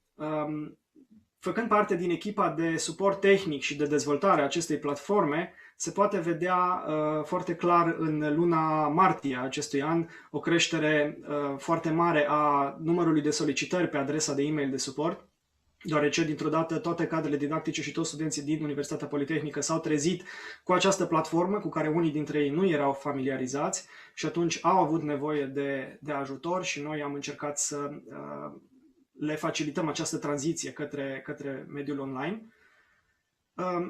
Și faptul că platforma de e-mail la un moment dat nu a mai făcut față, a trebuit ne-a determinat să implementăm un sistem de tichete online, tichete de suport și din nou se poate vedea aici, odată cu începutul anului universitar, acele vârfuri în ceea ce privește tichetele solicitate și ulterior rezolvate. Această curbă are o scădere deoarece odată ce cadrele didactice care au luat cunoștință primară cu platforma, respectiv studenții, în special cei din anul întâi, s-au familiarizat cu platforma și toate problemele de acces au fost rezolvate la început, numărul solicitărilor de suport tehnic au scăzut. În concluzie, impactul educației digitale în Universitatea Politehnică Timișoara a fost semnificativ, lucru pe care l-ați putut observa din acele grafice pe care le-am arătat, însă experiența pe care am avut-o de-a lungul timpului, atât cu platforma Campus Virtual, cât și cu toate celelalte proiecte prezentate anterior de colegii mei, ne-a ajutat să facem această tranziție un pic mai lină și să nu fim copleșiți de toate aceste lucruri noi pe care colegii noștri și studenții noștri s-au întâlnit. Aceasta a fost prezentarea mea. Dacă sunt întrebări, vă rog să mi le adresați acum. Voi verifica și în chat și dacă aveți ulterior întrebări, vă rog să le scrieți și voi răspunde pe cât posibil. Vă mulțumesc pentru atenția acordată. Mulțumim foarte mult, Andrei. Într-adevăr, foarte interesantă prezentarea. Tu ești, ne zicem, mastermind-ul pentru campus virtual pentru Politehnica din Timișoara și mulțumim încă o dată pentru toată activitatea pe care tu, împreună cu toată echipa o faceți pentru desfășurarea educației digitale în Politehnică. Mergem mai departe și ne ducem acum în Danemarca, unde îl avem alături de noi pe Henrik Nohe, care este profesor la Universitatea din Aalborg. Este partenerul nostru în proiectul DigiCulture și în alte proiecte. Colaborăm cu această universitate, cred că de mai bine de 12-15 ani. Iar Henrik lucrează în departamentul de media, tehnologie și interactivitate și răspunde în special de interactivitatea on calculator și va veni cu o prezentare care este foarte bine integrată în educație despre cum poți să dezvolți și să integrezi alte tipuri de aplicații direct în platforma Moodle. Henrik, I just introduced you and welcome again to Timișoara, this time virtually. and I hope you will be able to present in English and everybody will understand you. Don't worry about that. Thank you so much. The floor is yours. Thank you. I hope my mic is unmuted now. Yes, it's working fine. Good. Thank you. Thank you very much, Diana, for this introduction, and hello, everybody. I have the pleasure of working with the Polytechnic University of Timișoara in this digital culture project that you've already heard about in some of the previous presentations. And I will tell you a little bit about what we have recently been doing on integrating third-party applications into Moodle. Now, if you don't use Moodle, you're interested, you can also use many of these applications outside of Moodle, of course. But the focus is on how to improve these digital learning systems and learning management systems to provide a better experience to our learners. So what we would typically see in any kind of middle school and primary school or secondaries is a very rich environment, right? Where we celebrate achievements, we see activities, past activities that we have seen, and many other content and artifacts that make us remember and learn and motivate us. In comparison to that, our own experiences when we go to MOOCs, so that Vlad and Andrea also mentioned, we have low typically completion rates, and even with the courses at university, our courses look very different. So I've used an example of one of my own courses here. These look nothing like the classroom that we just saw. It's a long list of links and sometimes a little bit of text that explains, but otherwise what I would call a dead list of links, a link fest. And this certainly has not the most motivating characteristics. So we've been looking into how to improve this. And you've seen already in the examples from Vlad, actually some ways of how to improve that. And I just wanted to show you here an example of how courses, but from the people that make money off of this, actually, who are not paid by the states, but Coursera, a big MOOC platform. And when we look at this, we see a very sober list of activities. And of course, these are mostly driven by videos, as they would be in these Messen open online courses. So there's not so much content, of course, here that allows for face-to-face interactions with students. Now, what I wanted to show you is basically on how we can change this material, and how can we get rid of this problem of these very long lists of activities that we see. And what you saw before, this is the same course actually that I just showed you this video of, and we can fold these courses differently. So one way of addressing this problem of the very long scroll, or what we call the scroll of death, is to fold these. And we can do this in Moodle, for example, through themes or this grid format here. And the other thing is that we can fold content, actually. So this is what I wanted to show you here. So this is what this content looked before, and this is how it looks after. So before I tell you about all these apps, I need to tell you a little bit quickly on what the problem is with these long scrolling lists, how to address that, and how to make the course, in a sense, a better place that resembles more the place that you saw in the very first picture in that schoolroom. So here we can now see a very clean, comparatively clean list actually of activities, because what I'm teaching is a course that is flipped, which means that the students have to watch videos in preparation to the course. So there's a long list of videos here, and didactics or research in education tells us that we should make these videos short, and so one of the problems is that all of a sudden then we have a long list. These are now folded here into this part, so we save a lot of material or space, so to speak, in this. And here we have the same content, and we can clearly see now more the structure of a class, you know, what people have to do in preparation, during the workshop, and after a workshop. Now, let me show you what this means actually. So what we mean by this folding. So in order to fold material, we've created something that allows us to now expand these elements here, and allows us to therefore save a lot of the space, and therefore make content much more easily to have an overview of, and where you need, you can go into the details. This means also that we can, for example, include exercise descriptions now that I used to have in links, and you would have to open new windows or tabs on your internet browser, and you can now find these content or these instructions here in line inside the courses.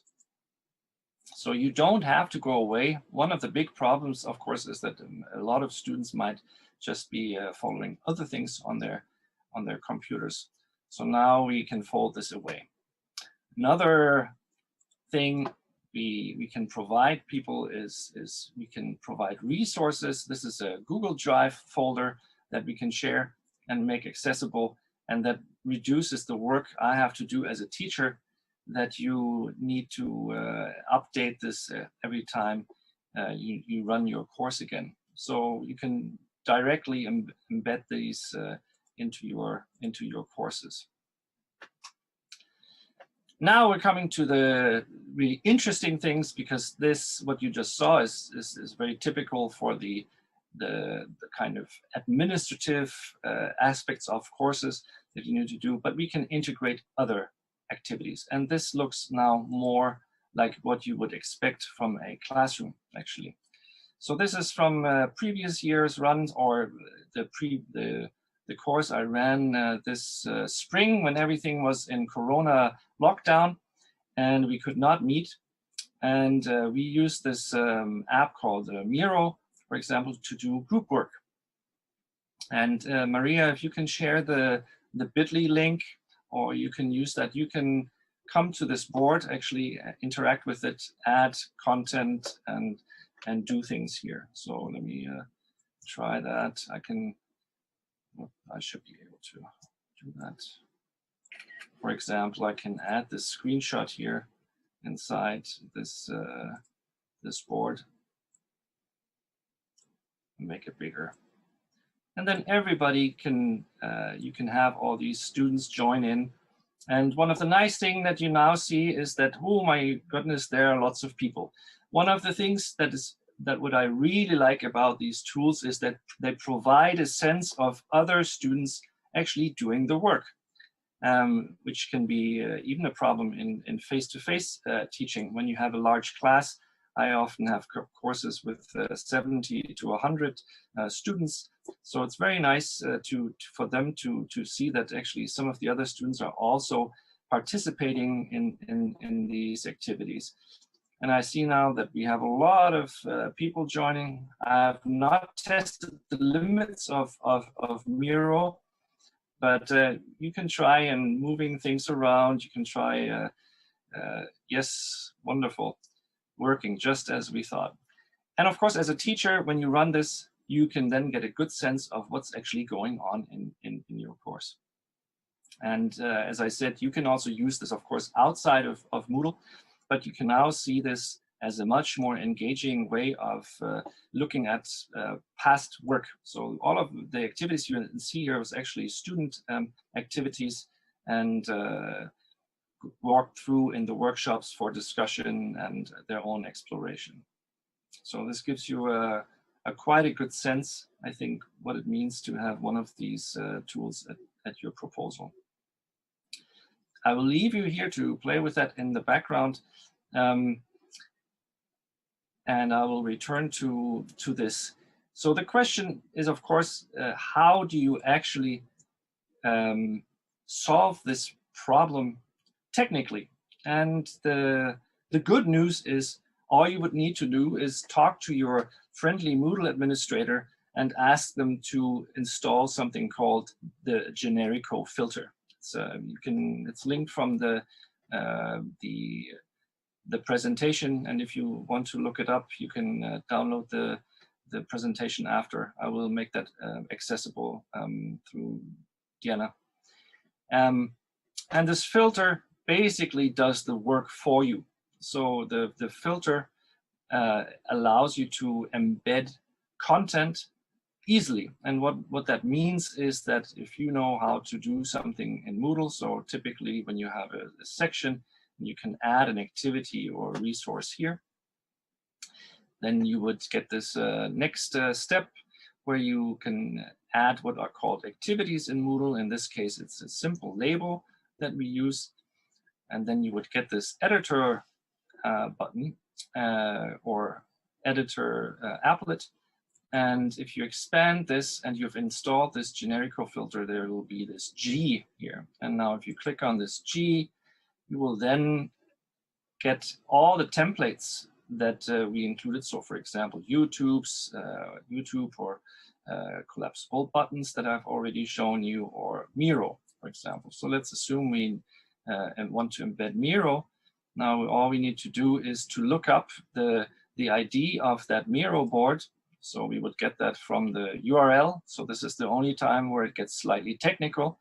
You need to go into the internet address of this Miro board, and then you can copy that into this Miro ID field, and then you would need to give this element a name, and then you can insert it, and then you would see this very interesting text string here that basically says nothing, that 𝐸𝐸𝐿𝐸𝐿, this filter, has to interpret this and apply the Miro template that we have created for you. And this is the ID here, and this is the name. So we save this.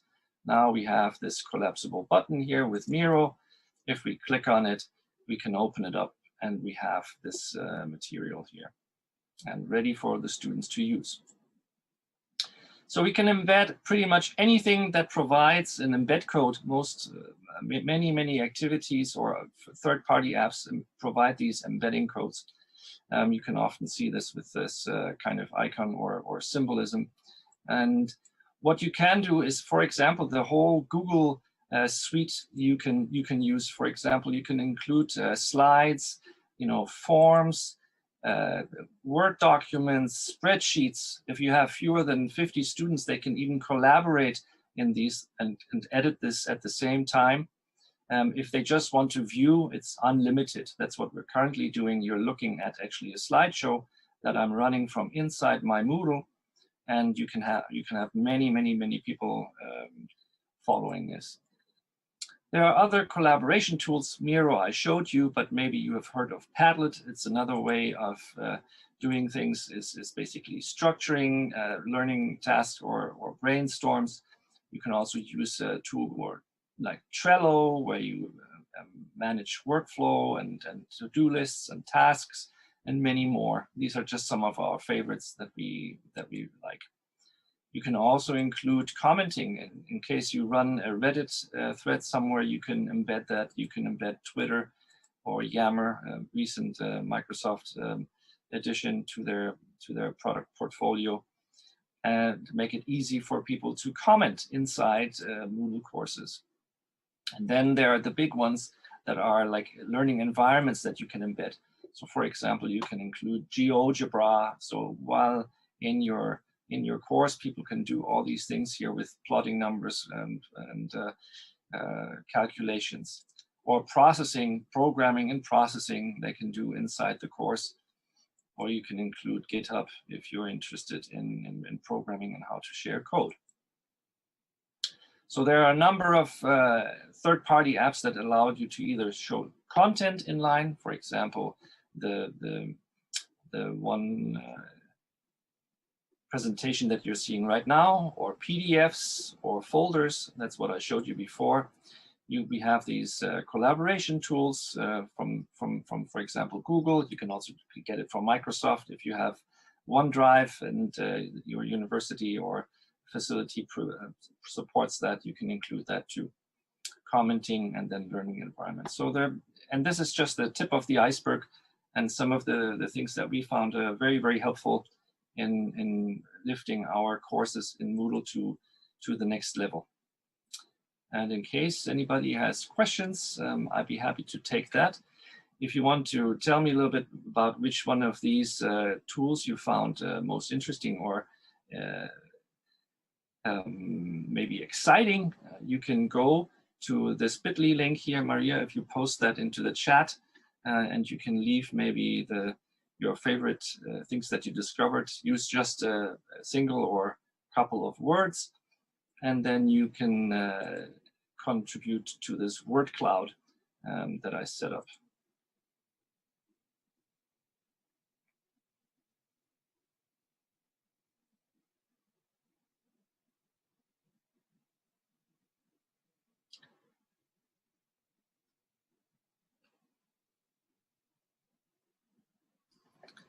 Thank you, Hendrik, very much. It's quite interesting.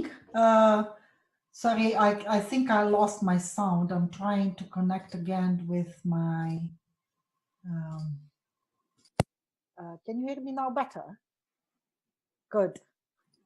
Thank you, because my battery is gone dead, as usually. And now I'm relying on wires, you know, so this is part of the digital world. So, Hendrik, thank you so much. I quite like the tools, and I quite knew the generic filter. It's quite useful and so on. And I'm curious to see what our participants will put into Menti and what they would like to use or what they are using. We have done similar trainings with Romanian professors in September, and quite a lot of activities were interactive like this.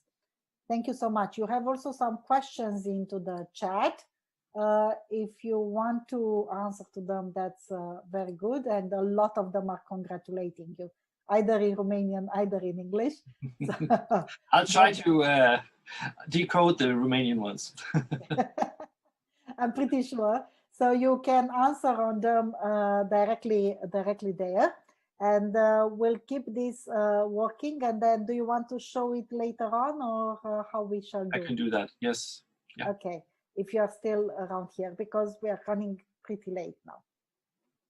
Thanks so much for this.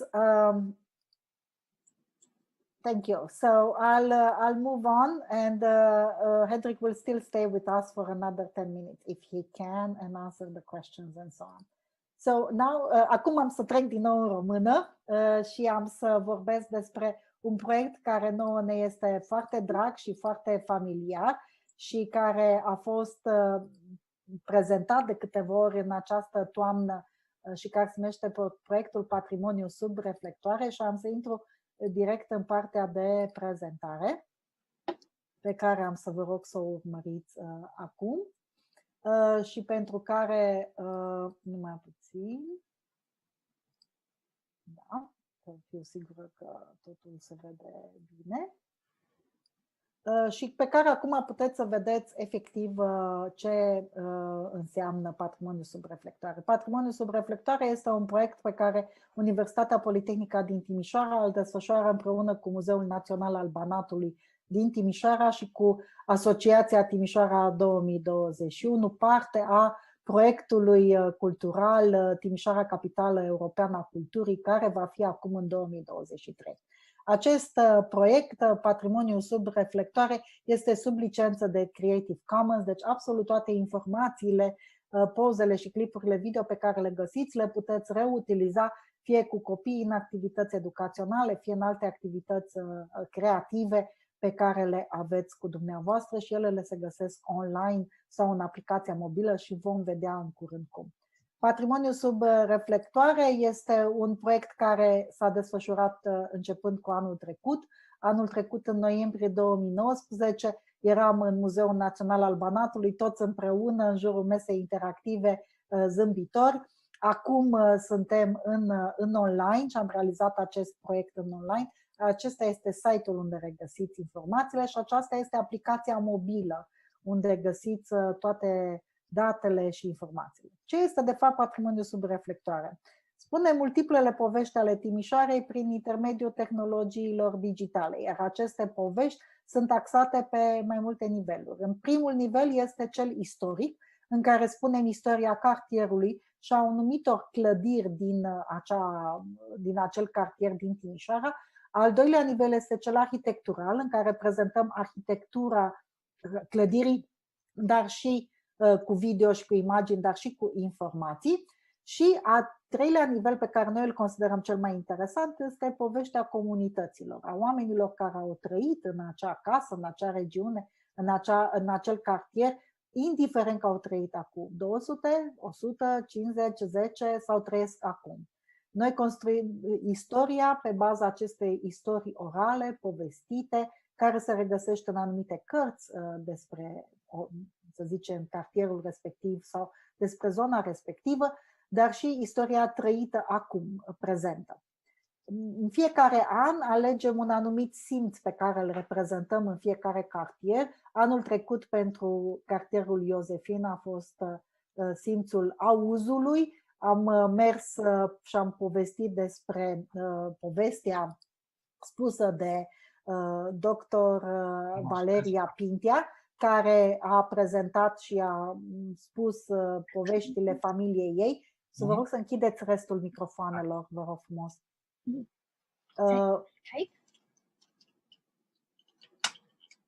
Ok, deci și acum spunem povestea cartierului Elisabethin prin simțul tactil, spunând poveștile obiectelor care se află în Muzeul Național de Istorie, materialele textile, pantofii, pălăriile purtate acum 150 de ani de către familia lui Neti Dr. Dil.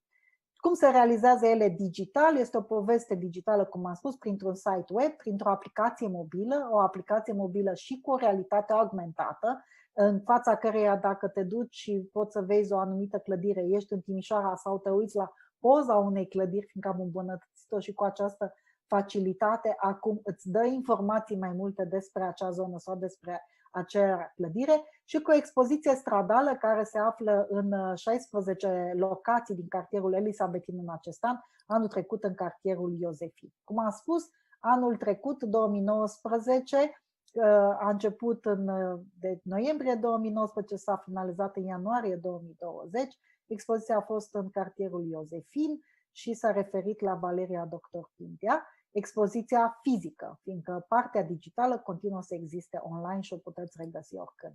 Și acum să vedem un pic din experiența de anul trecut.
Da, da, aceasta a fost expoziția de anul trecut și expoziția din acest an este în cartierul Elisabethin, cu povestea spusă de către Nettie Dr. Deal, cu o lume într-un cufăr, povestea tactilă cu obiecte vechi, obiecte de îmbrăcăminte, de mobilier, o masă frumoasă în stil vechi, aranjată și integrată cu o dramaturgie a poveștilor spuse, a personajelor vremii, cele mai celebre personaje care au locuit în Timișoara interbelică și puțin mai târziu, și care se poate vizita în continuare în Muzeul Național al Banatului până în luna martie 2021, dar ea este disponibilă și online. Și acum să vedem ce înseamnă această expoziție în acest an.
Ați văzut acum inclusiv informațiile unde puteți să căutați și să găsiți aplicația mobilă și site-ul web spotlight-timișoara.eu cu toate aceste filmări și cu foarte multe informații pe care le puteți folosi. Și acum, doar pentru o ușoară destindere, fiindcă ne apropiem de Crăciun, avem câteva dintre fragmentele din romanul Memoriile, scrise de doamna profesor de la Universitatea de Vest, �ψ, care despre bunica ei și străbunica ei, care sunt din familia Deal și care au povestit istoria veche și care sunt narate chiar de către doamna profesoară. Câteva sunt integrate peste câteva frumoase imagini din Timișoara, pe care vă invităm să le vedeți foarte pe scurt acum.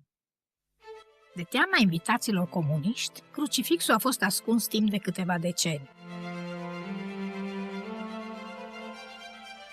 Șnițelele mele sunt atât de bune, încât domnul 𝐸𝐲 nu le va uita prea curând. Îi le voi servi ca la Viena, cu o dulceață bună de afine. De aceea mama îmi repetea adesea, să nu te săruți niciodată ca slugile supoartă. De ce nu interveneau milițienii, care la prânz erau cu zecile în vecinătatea noastră la casa lui 𝐸𝐻𝐭? Tânărul 𝐸𝐻𝐭 o iubește în secret, după cum și doctorul Urbaneț ar vrea să o ia de soție.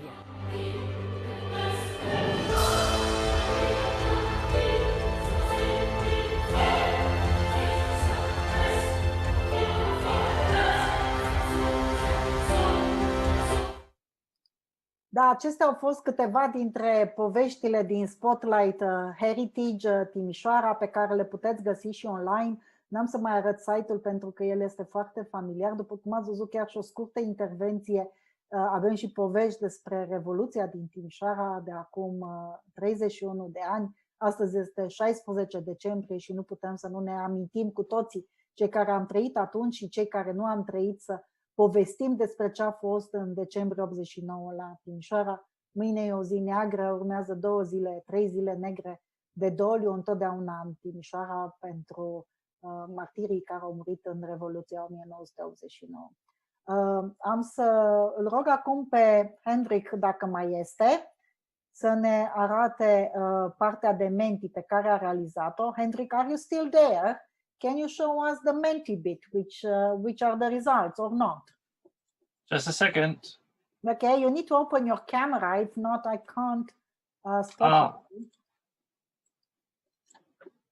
Perfect. And we have also Mark here. Mark, you'll follow soon.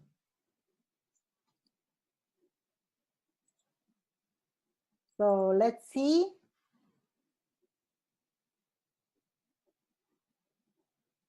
And also Walter is here. So we have everybody here. Just to let you know that we are running a tiny bit late, as always. It's never in time. So Hendrik, let's see the Menti bit. Yes, can you see it? Am I sharing my screen?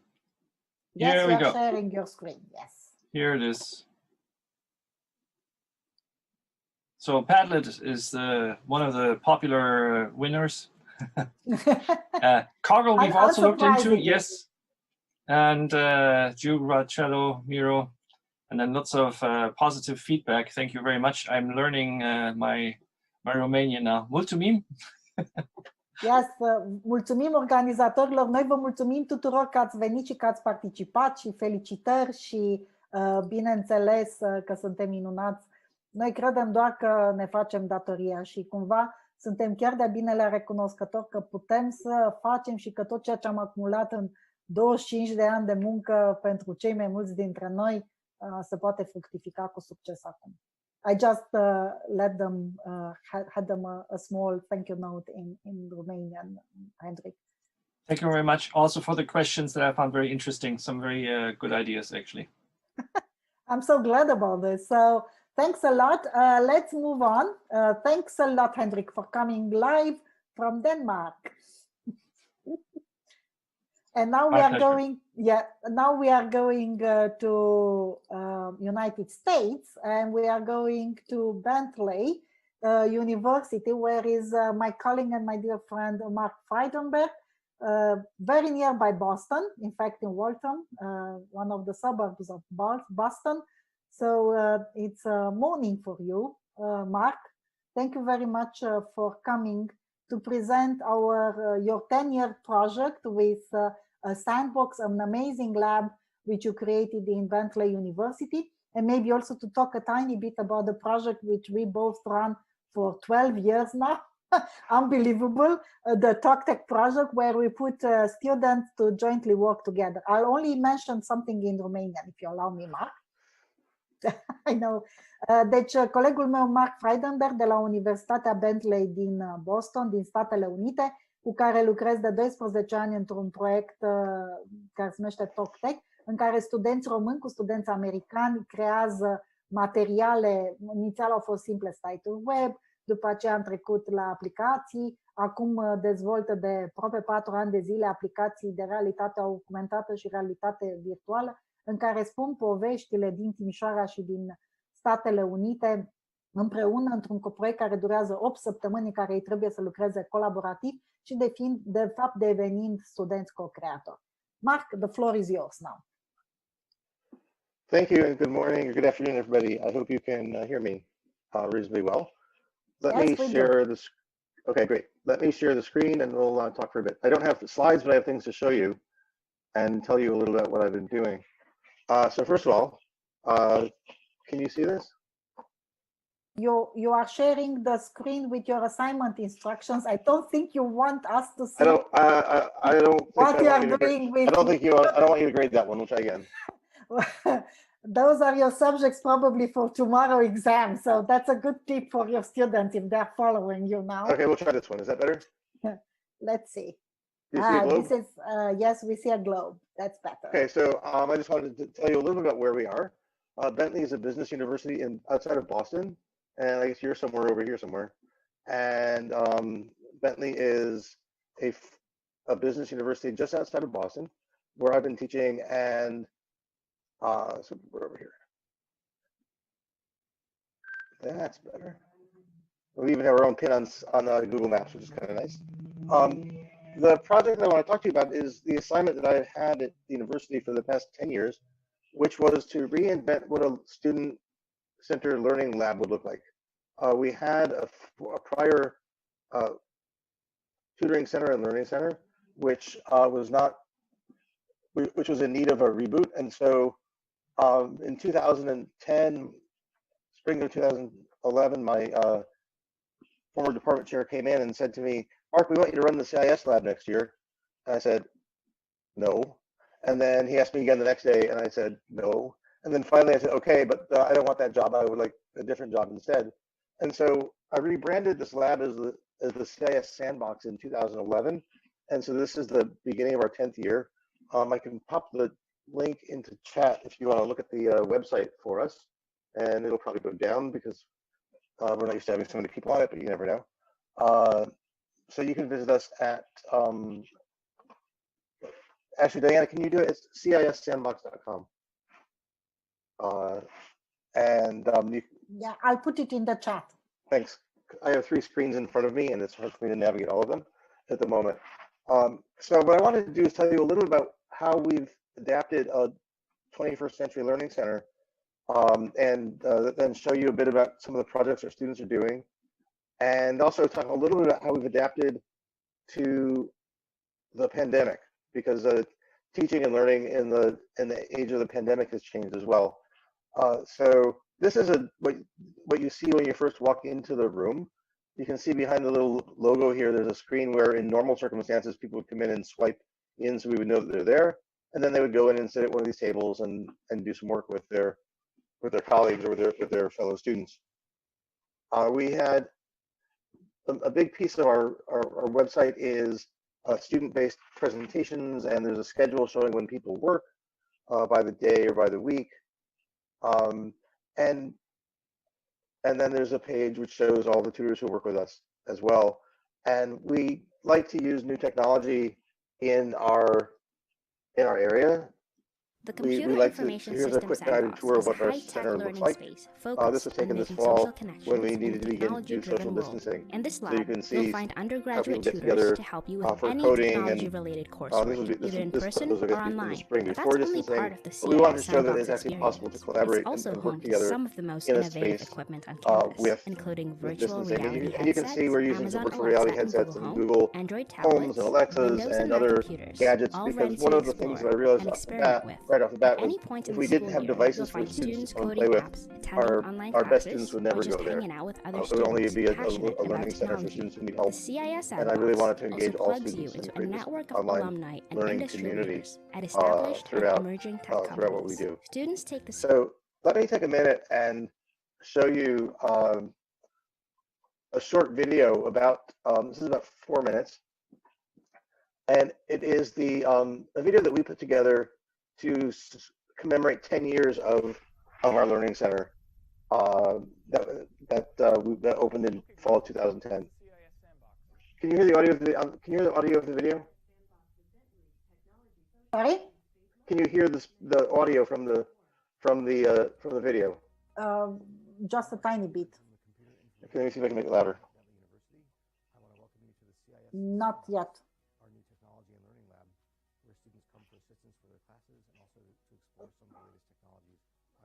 All right, let me. Yeah, it's the volume there. That button. Yeah. So this is what I'll talk over it for a bit.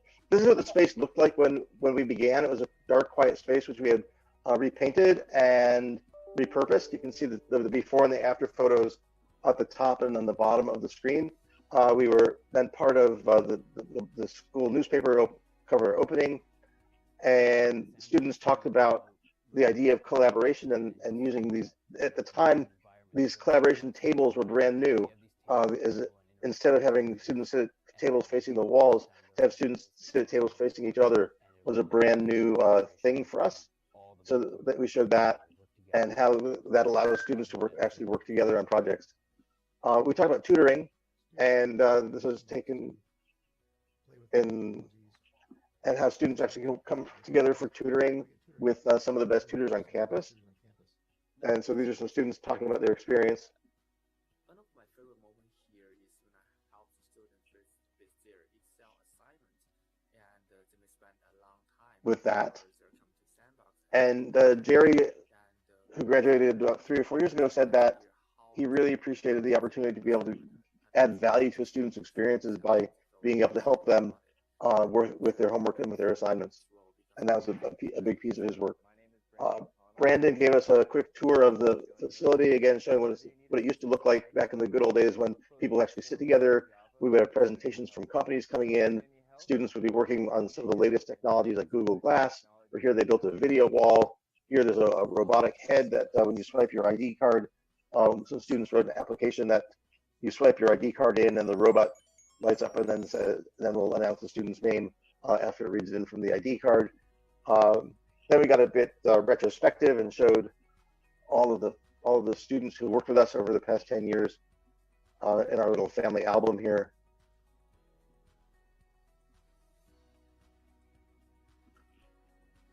And you'll notice that there was a big change in 2020 because this was after the first year where we couldn't get all of our students together in the same place at the same time because of the pandemic.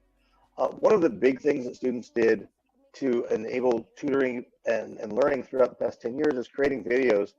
A lot of our students learn Excel, and so this just shows several of the videos that our students created so that they could be around to help their classmates with their problems using Excel, with their homework with Excel. What we learned when we first did this was that it was also a way for the students to create relationships with their students, because people would come in, watch some of these videos, and then they would want to see that tutor in person who they saw on the screen. This is just an example of some tutoring going on, playing with some new technologies like virtual reality headsets, which we like to do, but we can't do anymore. And just a sense of the life and the spirit and the pulse of the space as students play with different technology and come together. Both, it shows that learning can happen both inside the classroom and outside the classroom. And then we talk a little about careers and how the 21st Century Learning Lab has to be a place where what students learn and where they learn it links them to where they're going to be applying their knowledge in their future careers. And so Jim here is talking about some of his responsibilities beyond tutoring, which included, in his case, creating some of the videos that we talked about earlier to help create instructional materials that we use for learning. Halen's job was to manage social media, and she went on to actually end up doing part of that work in her career afterward. So this is what it looked like at the beginning, and it was far more than a coat of paint that made it a more vibrant place. It was also changing the culture of how students learn.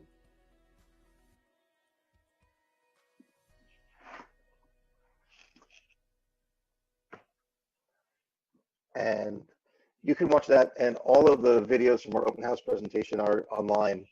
We had students presenting on various topics, from tutoring during the pandemic to some of their more data-driven projects as well, as at our open house a few weeks ago. What I want to talk to you a little bit about now is how we've adapted the way we provide tutoring services to our students in the midst of the pandemic. Because what we realized is that we used to be only open in person, and that won't work when you can't meet in person. And so we needed to first build a community online, because when students meet online, we wanted them to get a sense of belonging, a sense that they could create relationships with the students and the tutors who they work with. So one way to do that, as I said, was through videos. And we created a bunch of brand new videos this fall, especially for incoming students who were overwhelmed with, how do I get onto Blackboard? How do I find my class? How do I upload my files? How do I prepare my computer to take an online exam, which I've never done before? And so we created several video lessons on how to do these things, available online 24/7 because of the time differences where students were coming to learn about these things. So they could access this information from anywhere, anytime. We also did something really interesting. We wanted to welcome back several of our alumni who were working at the companies that you see here: Google, Uber, Facebook, Amazon, Boston Dynamics, and some others, to talk about their careers. So every Wednesday for 10 weeks in a row, we had 2 or 3 students coming back to talk about their jobs, talk about how their experiences working as a tutor brought them or prepared them for their current careers. And this helped us not only create community among current students, but also involve alumni in our 10th anniversary by having them share their success stories. We would have about 20, 25 students almost every week listening to these presentations, which we also archived online. And it really gave current students a sense that, hey, this might be me 3 or 4 years from now. So among the speakers we had was Stefan over here in the second row. Stefan works at Facebook in Portland, Oregon, and he was responsible for bringing the Oculus Quest 2 headset to market. So he talked about the supply chain for virtual reality. Jake was a student who started his own company and talked about entrepreneurship. There were a couple of students who worked at Amazon. Frankie talked about what it was like to work getting Amazon's shopping stores implemented. So it was a great way for students to see where they themselves might be in a few years. We offer tutoring both in person and in 4 ways. We were open with limited access for a few hours for students as a place to go in between their hybrid classes, and a few people came by. We also did something new. We had tutors assigned to every section of every course that we offered practically, to give review sessions and dedicated drop-in hours, so that students in every class would know there was somebody who was there for them. And that helped diminish faculty office hours, and also helped create relationships among tutors and students in the classroom. We also did drop-in hours on Zoom, and we could see, based on Zoom data, that this was pretty well received. The big spike at the beginning of the term was because we ran online sessions to help students set up their laptops for courses they were taking. But then after that, we were pretty busy, between 50 to 100 students a day on average visiting us online. Through drop-in hours, you can see week by week, things went up, and then at the beginning of the term, then they spiked shortly after midterms. This is all before Thanksgiving, before November. And then the other thing we did was we wanted to recognize that you don't need to be on the clock when you are in a remote environment. And so we wanted to work on demand. And so what we did was we created a system where I called it Uber-style tutoring, because we asked students to make an appointment online to reserve a tutor, and then we used some software that would forward that request to every qualified tutor then the first tutor who responded to that request gets it and gets to get paid for actually handling the help with that student. And that required a lot for flexibility among the tutors to be available. So a student who wanted a reservation would fill out a form like this, which would then be forwarded to every student on who works for us who was capable of handling those requests. And then those students would respond to the tutors those students respond to the request saying, here's an email that they would send out saying, I'm writing to confirm that I can handle your request when you want it. And what we learned from this was we were able to accommodate about 80% of all the requests they had this fall, which is good, but not, I wish we could do better. We accommodated 248 requests in about 10 weeks. We were unable to accommodate 63 of them. And for those 63 people, they would receive a message saying, sorry, we couldn't accommodate your request, it's 24 hours had passed, and then ask them to try again. So you can see we were pretty busy with that, between 20 and 40 requests a week throughout the term. And our Python class was the most demanding course for which we needed tutoring requests. We also noticed that our website traffic went up this year compared to last. The orange lines is last year's traffic versus this year, simply because of the pandemic. The last thing I want to talk a little bit about with you, Diana, I have about 3 minutes left. Maximum.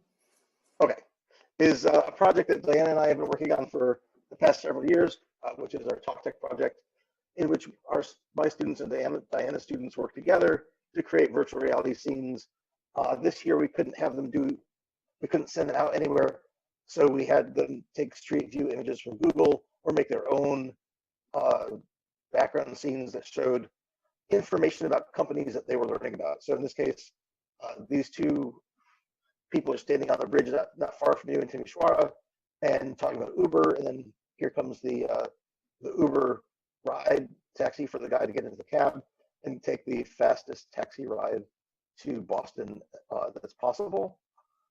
And so, see if this works. We'll get to Boston in a minute. And so this is a way for our students to interact with each other, create new media. And here he arrives from Timișoara. There's the cab coming. There it is. And this is Boston. And these guys, and the tag. There's the cab.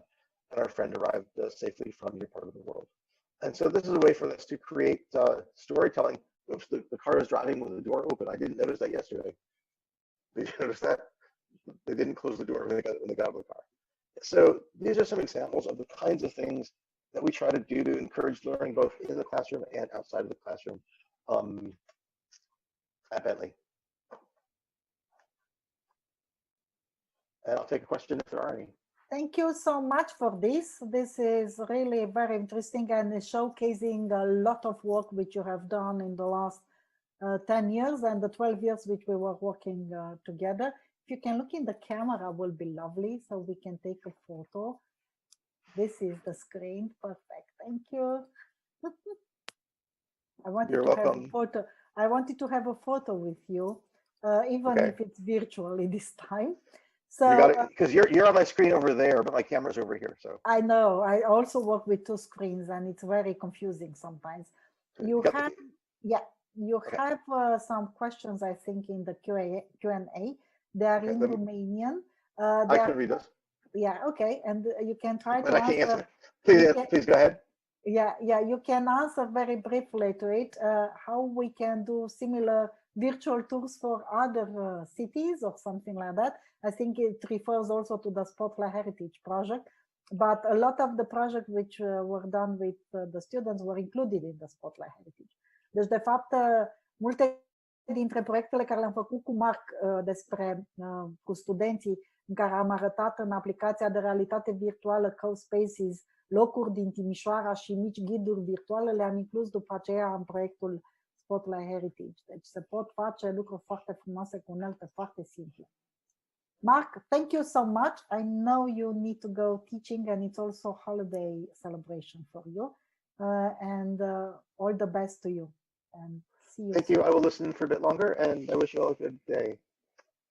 Thank you. So we are going, mergem acum în Austria. pentru că îl vom avea alături de noi, cum îl vedeți deja, pe profesorul Walter Schölger de la Universitatea Karl Franz din Graz. Și profesorul Walter Schölger este tot așa un partener de-al nostru în proiectul DigiCulture. Este expert în Digital Humanities, în partea de realitate, să zicem, partea de umanitare, umane, noi le zicem științe sociale și filologie în România, digitale și cum pot ele să fie realizate. Dar astăzi ne va vorbi despre cum pot să lucrez în zona de protecție a datelor și ne va prezenta mai ales un expert digital în formulare pentru protecția datelor și cum pot fi ele puse. Walter, I just briefly introduce you. In Romanian, it's much more easier for our fellows which are following us now, also quite a lot in Zoom. We still have 500 almost in Zoom and several hundreds also following on Facebook. So, Walter, the floor is yours. Please present us about the data protection, which I need to say is a very hot topic now in Romania. One second, I'll mention something. Este un subiect foarte fierbinte. Grupul nostru de la Centrul de e-learning este implicat în dezvoltarea strategiei educației digitale în România, Smart Edu, împreună cu foarte mulți experți din țară. Știu că mulți ați participat în webinarele care s-au desfășurat săptămâna trecută, în care s-au prezentat capitol cu capitol părțile acestea, iar unul care a fost alaltăieri a fost extraordinar de dezbătut și a fost exact despre această parte a protecției datelor și a securității cibernetice. Walter, the floor is yours. Yeah, thanks very much for having me. I hope the sound is working just fine, and yes, I'm going to share my screen with you in a second. So yeah, thanks again for having me and for having me speak about my favorite topic, which is legal issues in digital humanities, or legal issues in humanities research and education.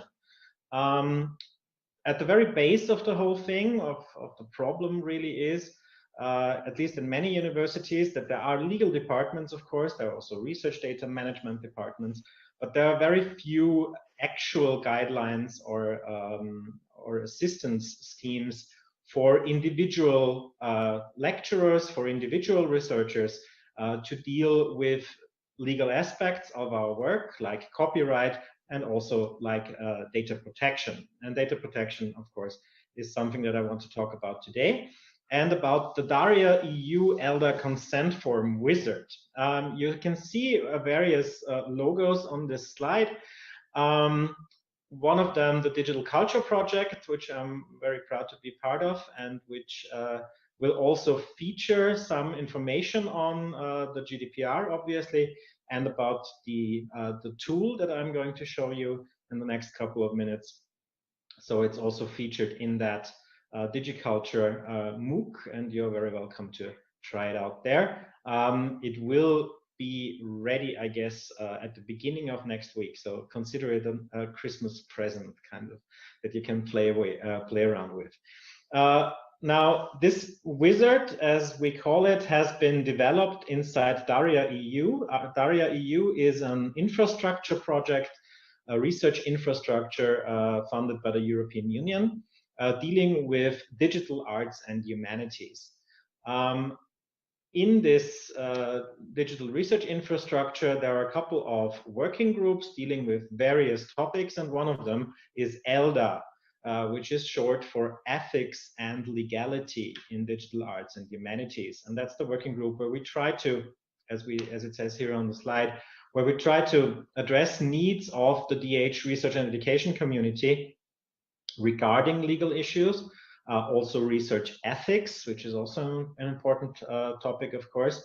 And we try to put out, workshops, training materials,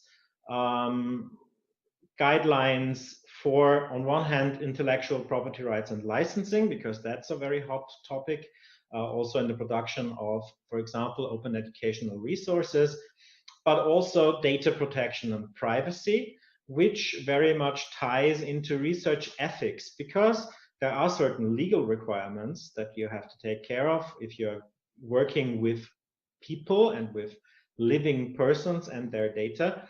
But even if there was not a legal obligation to take care of these things, there is very much an ethical obligation to deal with these things in a mature and transparent way. So we try to produce all sorts of things. And one of the things that we came up with was to create a wizard for consent forms in a research and education contexts that are compliant with the GDPR, the General Data Protection Regulation of the European Union, which of course applies to all the member states of the European Union and the researchers and educators dealing with these topics in this context. So to give you a little bit of background information, because I think that's very important to kind of, get some of the terms right about the GDPR, or General Data Protection Regulation. It's a regulation, not a directive, so it became like formal and official European law when it was introduced, or when it became valid on the 25th of May 2018. So it's been around for a while. But even though it has been around for a while, it has been around kind of even longer, because data protection is nothing new, even though one would think it is something new because of the outrage and publicity that the whole thing got. However, data protection has been around for a long time, even a century at this point, and also actually in the European Union contract itself. So it has always been an issue, and now it's been regulated. If you want more information about that, you have the links here, so you can look it up if you are interested in the GDPR. It's not as arcane as it sounds. It applies to the processing of personal data by automated means and also by non-automated means, as long as they are, as it's part of a filing system. That's just on a side note, for example. So if we keep records, for example, if I kept a list of your names and IP addresses in printed form and stuck it into a folder, for example, and put it into my office, that would also be subject to the GDPR, even though it's not digital. So the General Data Protection Regulation doesn't just apply to the digital world, and that's very important.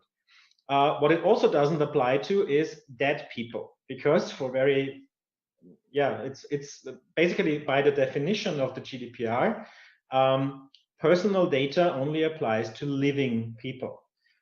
However, of course, personal data of dead people could apply to their living descendants and so on, but we're not going to get into that because that would be a lecture all of its own. What is processing? Processing is any operation or set of operation which is performed on personal data. That includes the collection, the retrieval, the disclosure of it, the transmission of it, but also the deletion of it. So that's an important aspect of the whole thing. So whatever you do with personal data is encompassed under the term processing, from the very collection and generation up to its deletion. What is personal data? Personal data is any information relating to an identified or identifiable natural person. You have the definition of what is identifiable here. I won't go into that in too much detail, but let's just say if a person can be identified without too much trouble and by legal means because of their picture, their voice, any data that you have, like a personalized IP address, etc., that makes the person identifiable.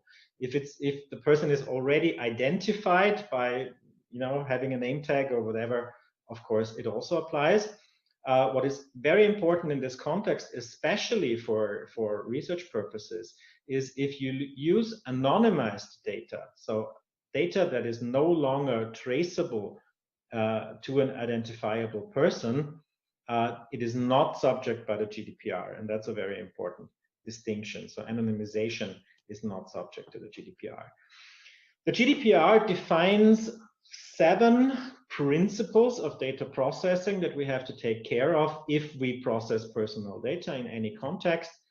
And the most important, and that's why it's listed on top of this, is lawfulness, fairness, and transparency. And that's where the consent form wizard comes in, because lawfulness can be achieved through various different means. And you have a more extensive list here if you want to look it up afterwards. But in our context, the most important part is the consent of the person concerned. So if you're processing personal data of a specific person and you have collected the consent of the person, you're allowed to process it and use it. Now, that also ties into the rights of the data subject. There are 3 different roles in the GDPR. There is the data controller, who decides which data is collected and how the data is collected. There's another role which we won't get into, and there is the data subject, which is you and me in very, very many contexts. Whenever, for example, right now, as we are processing your personal data for this lecture, for example, or for this entire webinar. And as a data subject, you have a set of rules that is guaranteed by the European Union. The right to information, access, rectification, and so on and so on. It's all there for you to look up afterwards, but we are fairly short in time, so I'll stick to the most important part. And the most important part in this context is information. And this information has to be given at data collection. So that means for you, for example, as a researcher or as an educator who collects personal data from their pupils or from their research subjects, you have to inform them about the purposes of the data, the extent of the data that you're collecting, the duration of like how long are you keeping the data, and so on and so on. And this information has to happen at that very point. And of course, there are certain formalities that you have to observe when you're gathering consent or informing your data subjects. And usually, researchers and educators aren't trained for these things, because training for such stuff is usually only happening at legal departments, and very few of us are actually at legal departments. But we are still, of course, subject to these laws. And that's why a tool like the consent form wizard might prove useful to you. What we have to keep in mind is, here is a more thorough listing of the right to information that you have to give to your data subjects. What we have to keep in mind is that there are also some exceptions to the GDPR for archiving purposes in the public interest, scientific or historical research purposes, or statistical purposes. That's in Article 89 and has been transferred into national laws since. And that means that certain rights that I have mentioned just before, like, for example, access to the data, rectification, and also deletion, for example, of the data, can be restricted for research or statistical or archival purposes if the execution of these rights would render your achievement impossible. So, for example, if you conduct a research survey with people and suddenly your data subjects, after you have done all your interviews, would like to withdraw their consent again, it's not that easy to do it, because if you collected that for a research study and you couldn't complete your research study without processing the data, and they knew about it being part of a research study at data collection, then they cannot actually withdraw their consent, or at least you are not obliged to follow that, but can actually keep the data if otherwise your research results would be impaired. So that's very important to keep in mind. Again, all of this is additional context information for you. If you want to get a little bit deeper into this whole topic, look it up. It's a very brief, short form here in the slides, but there is a lot more information on the links that I posted, for example, where you can look to. So the last 5 minutes, I'll show you the consent form wizard, the tool that I wanted to present to you. You can find it under this link. I can also post the link in the chat, or maybe someone else can do it, who is quicker at changing the screen. Yeah, we'll do it. Perfect. So you can find it at consent.area.eu. And this consent form is geared towards 3 different scenarios, which we identified through basically doing a survey and doing interviews with colleagues ourselves at conferences, at working group meetings, and so on and so on. And the 3 most common scenarios where people wanted some help with it was processing data from and or about living people for research purposes, like an interview, like a survey, stuff like that. Communication through mailing lists or other digital communication channels, and processing data from participants as the host of an academic event. And that's the scenario that we are briefly going to look into, just to give you an idea of what the whole thing looks like and what you can use it for afterwards. Because the webinar, for example, that we are all attending right now is an academic event. And if you want to gather consent from participants for a similar event, for example, or a workshop or whatever, or also a conference, the tool can help you with that and provide a template for you that you can then adjust to your specific purposes. And since I'm a very brave person, I'm now going to switch over to a live presentation. We'll see if that's going to work. So I hope you're still seeing my screen and you see the landing page of the Daria Elder consent form wizard now. Again, here is some information about what this tool is and what it is not, and I'll mention it here briefly as well. Now, this tool is based on the GDPR, so it does create GDPR compliant consent forms. It has been developed with legal experts, so all of it is sound, all of it is legal. However, it's still an online tool produced in an academic project. So, you know, sometimes if it's becoming very difficult or whatever, you may have to consult a lawyer, of course, especially if it's about national peculiarities. However, for the scenarios that I mentioned, for about 90% of these scenarios, the tool should be good and should serve all your purposes and needs. There is a short introduction of who we are, and of course we ask for your consent while you fill out the form, because otherwise we couldn't process the data you fill in. So we try to practice what we preach. And if you go on enter, you see these 3 scenarios, and then you can choose which one you want to look into. And for our short presentation, we're going to look at gather data and or consent from participants as the host of an academic event. Now, once you do that, and I've prepared the template before, you fill in certain information, and basically the tool will only be as good as the information you provide.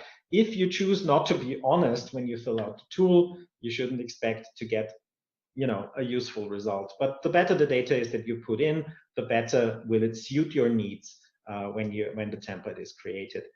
So you have to fill in the institution, the address, the contact person, etc. And if there is a data protection officer, which, for example, the University of Graz has, and I'm sure 𝐸𝐸, for example, has one too, you fill out the data for that person as well.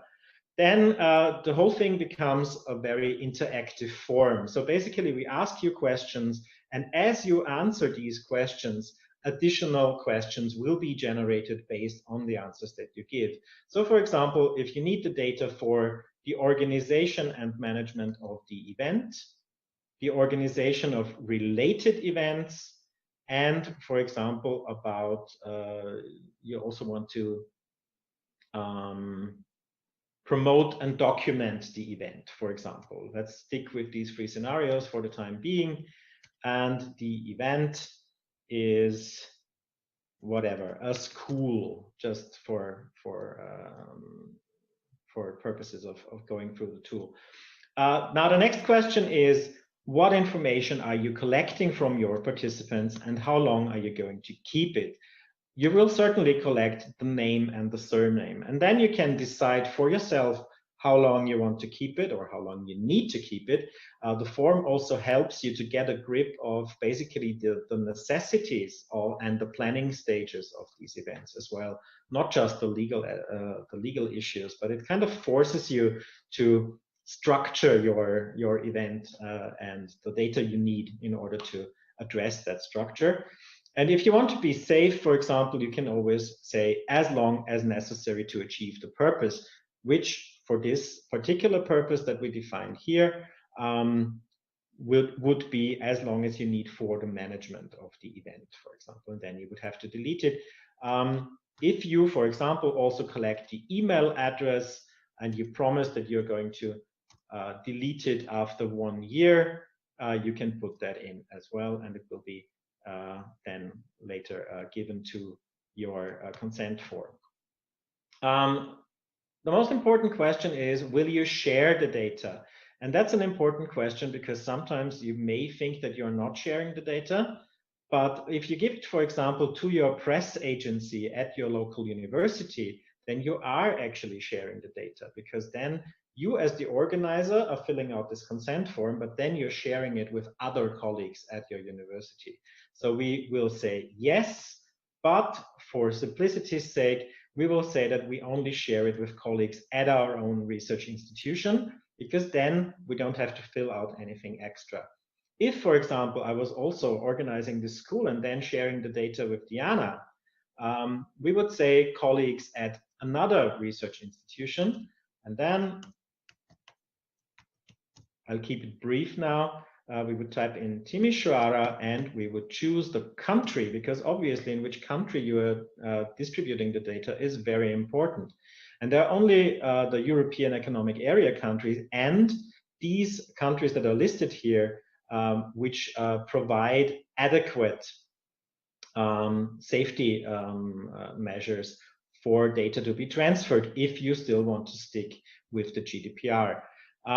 So basically what would happen if we put in a different country, then the wizard would actually tell us that it can't help us any longer because we are not allowed to transfer country to another, transfer data to another country which does not commit to the same safeguards.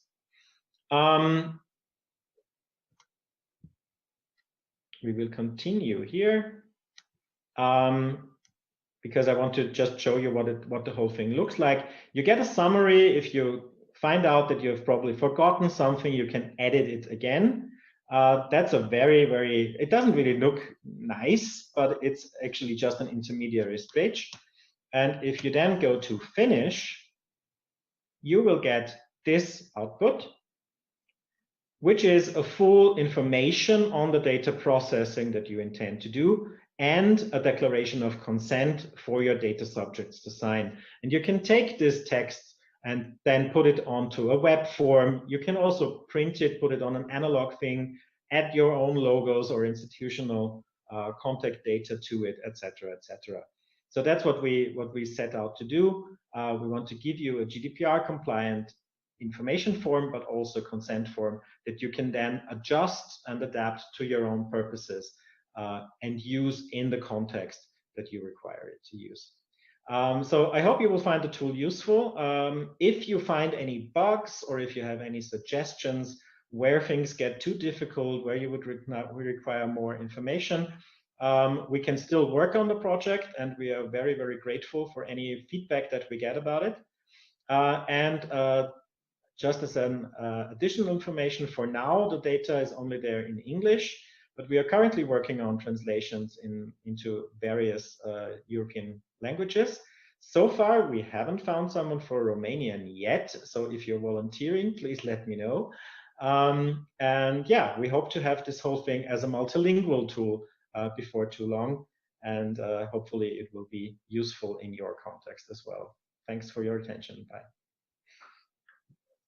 Thank you so much. This is very useful and very, very up to date, if I can say that, Walter. And I think you can really use it nowadays, especially with so many online events constantly going on everywhere and so on.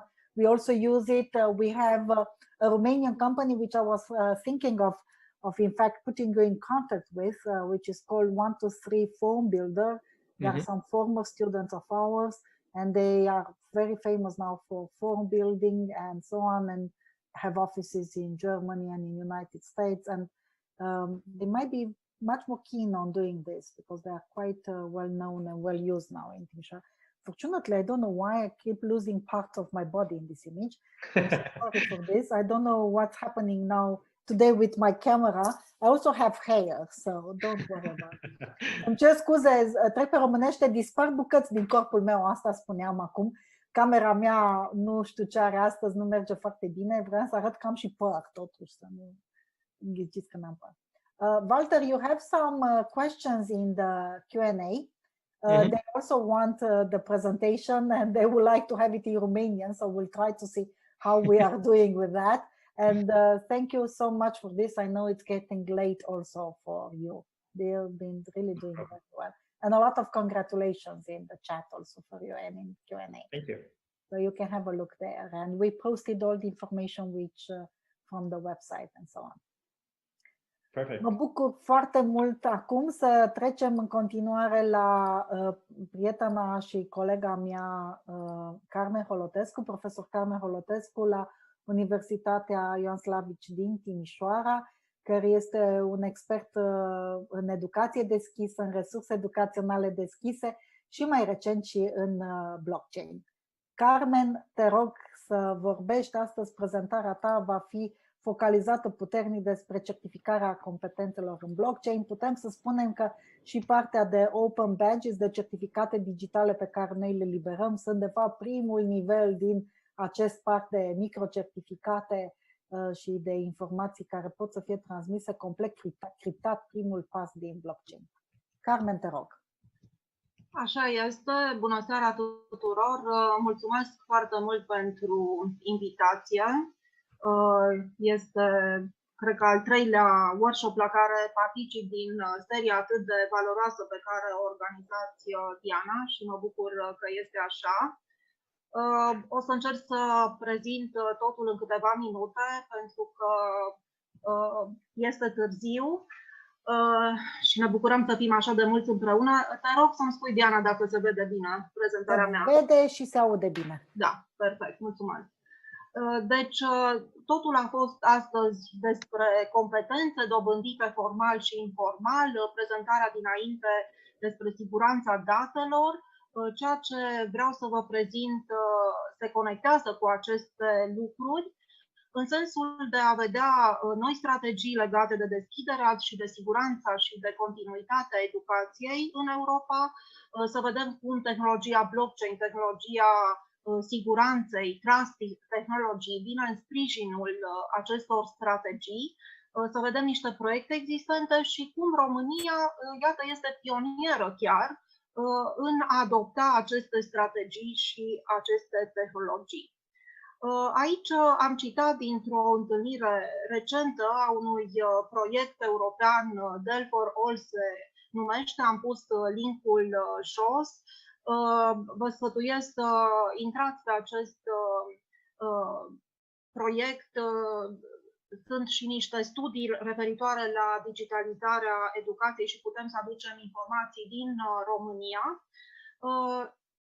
La acest workshop în care au participat o serie de experți în educație din România, s-a subliniat importanța de a oferi posibilități de a intra în educație după diferite căi formale, informale, de a interveni, de a intra în diferite momente, de a se recunoaște competențele, cunoștințele și de a putea să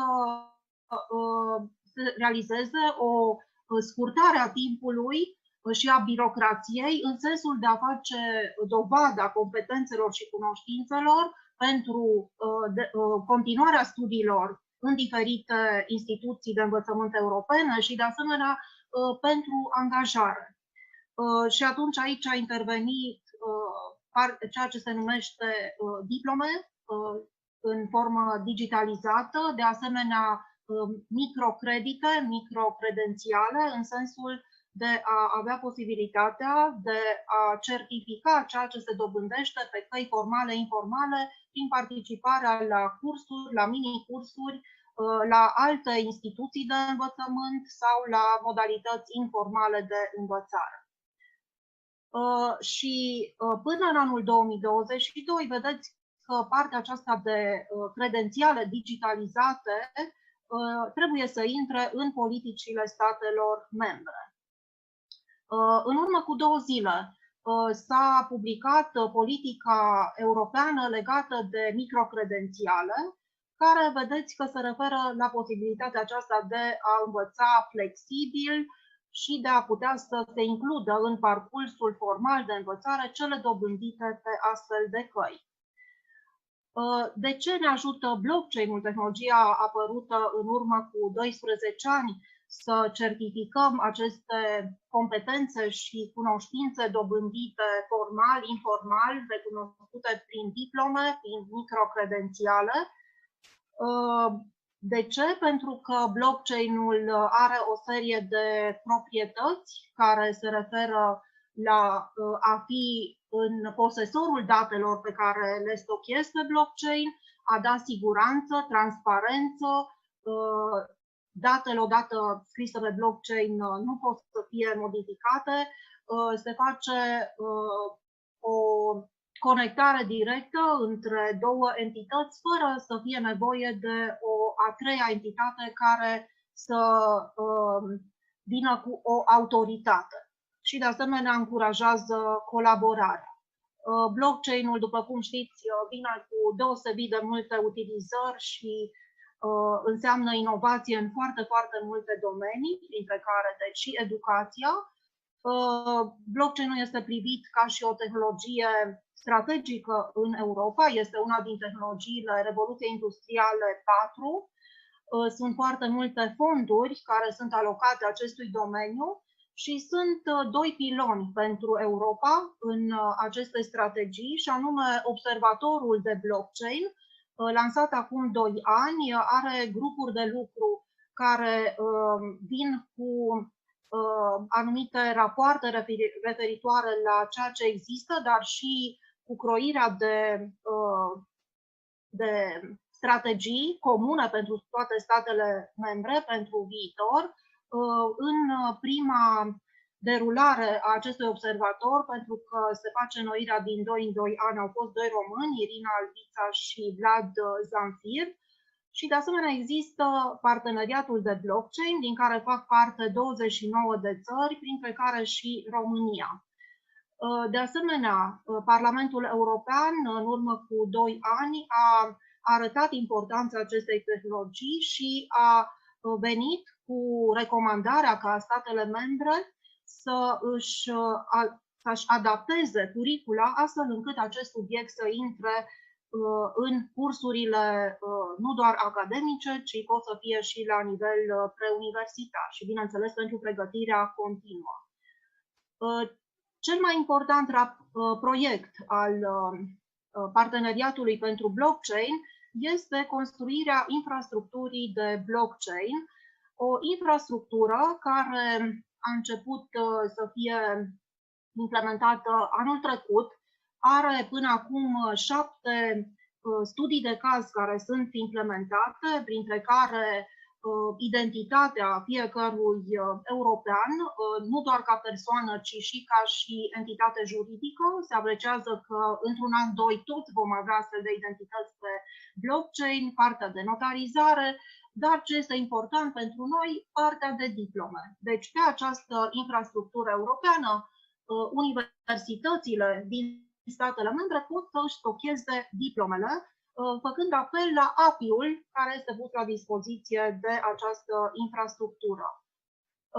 Această infrastructură vine respectând valorile și toate regulamentele europene, ceea ce spunea și profesorul antevorbitor. Are o dinamică extraordinară. Uitați aici cum se preconizează să existe aplicații în anii următori. Este chiar acum un apel de licitații pentru lărgirea tehnologică a infrastructurii și pentru noi soluții, pentru noi aplicații. Fiecare stat membru se dorește să aibă un astfel de nod prin proiectul de care spunea și Vlad Mihaescu, în care partener este Politehnica, care proiect a fost aprobat în urma o săptămână se va instala primul nod EPSI în România. Până la momentul acesta sunt 25 de noduri, 3 sunt la Comisia Europeană și unele state membre au mai multe noduri. Ce înseamnă pentru partea de diplome și de credențiale punerea lor pe blockchain? Înseamnă că dispare această instituție care vine să emită și să recunoască diplomele. Deci o universitate își stochează pe blockchain, pe EPSI, diplomele. Utilizatorul poate să prezinte diploma care este pe blockchain unei alte universități unde vrea să continue studiile sau unui angajator. De asemenea, se pot stoca și părți micro din studii, microcredențialele. Este aici un clip pe care vă invit să îl vizionați, pe care foarte bună prezentare a acestei infrastructuri. Sunt foarte multe tutoriale, foarte multe clipuri interesante pe care le puteți găsi pe site-ul pentru această infrastructură europeană și este un clip care ne arată cum Eva, o studentă din Belgia, vrea să-și continue studiile la masterat în Italia și atunci își folosește diploma care a fost stocată pe blockchain, dar mai departe poate să își deschidă o firmă care de asemenea să aibă identitate pe blockchain și fonduri să primească pentru dezvoltarea în acest startup, tot stocate pe blockchain.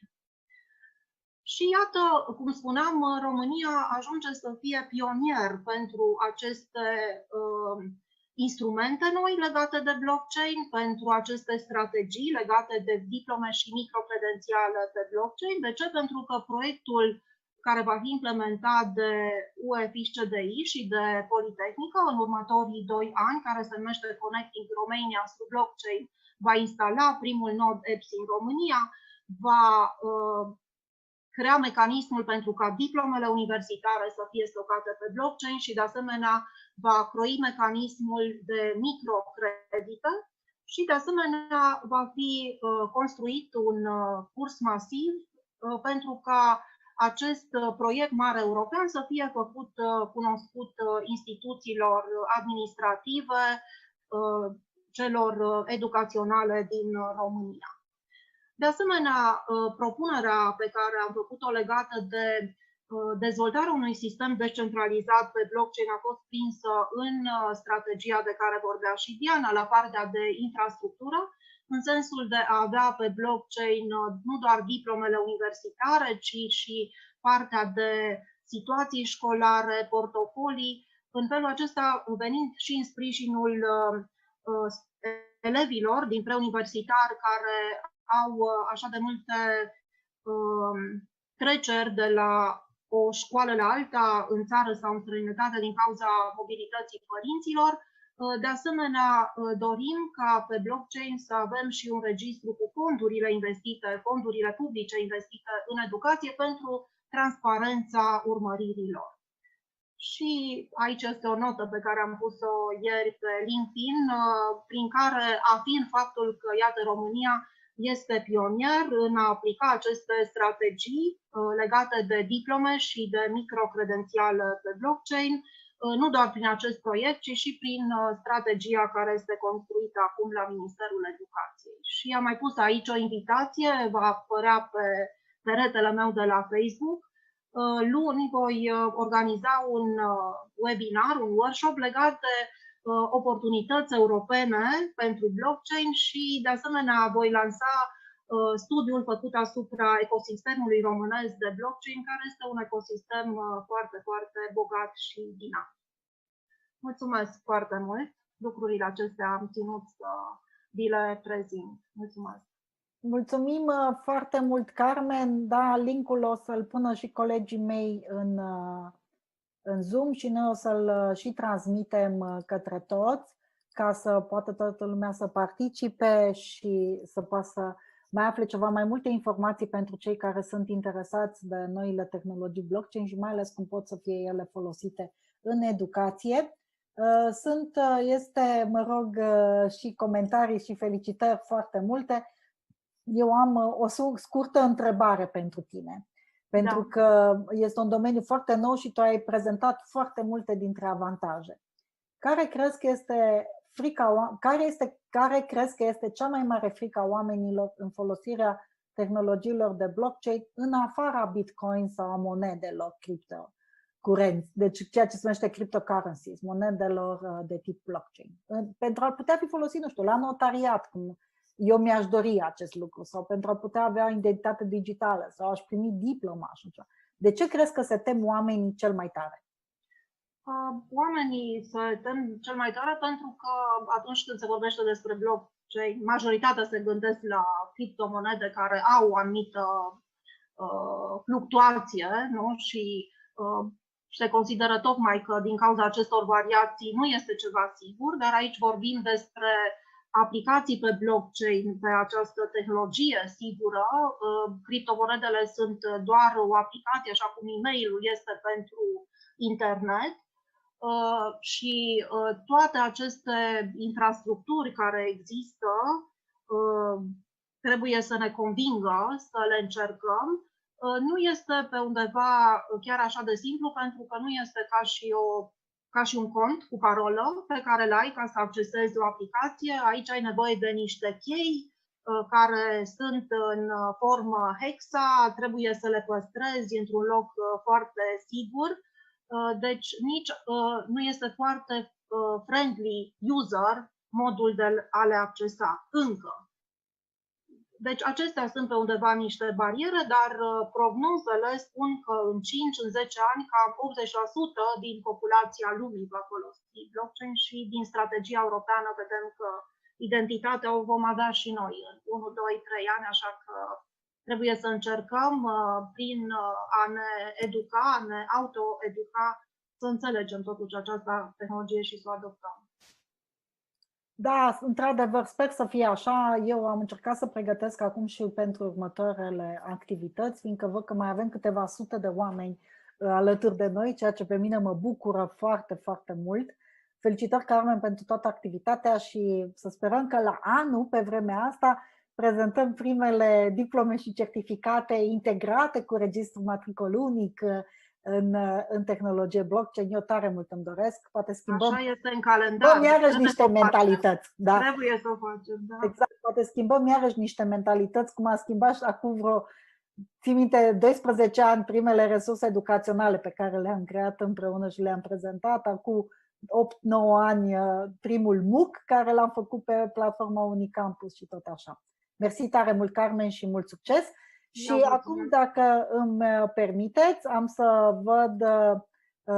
o să vă transmit, o să vă prezint mai întâi platforma despre care tot vorbeam, platforma Unicampus, pe care o vedeți acum online și pe care puteți să găsiți cursuri și pe care workshop-ul de anul trecut de competențe digitale se găsește acolo. Tot așa vor fi toate aceste prezentări cu absolut conținutul video și cu textele și cu informațiile incluse aici, probabil în vreo lună, că nu credem că mai repede vom reuși.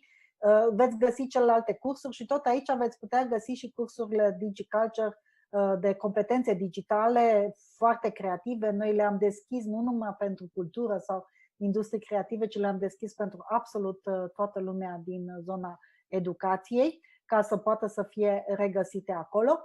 Și chiar vă rugăm pe unicampus.ro să mergeți și să regăsiți cât mai multe dintre aceste resurse. Și acum, foarte pe scurt, tot așa, am să încerc să vă prezint doar puțin, într-un scurt clip video, proiectul DigiCulture și care sunt cursurile, fiindcă vom avea o mică activitate pe care am să vreau să o realizăm împreună, dacă mai stăm măcar încă 5 minute.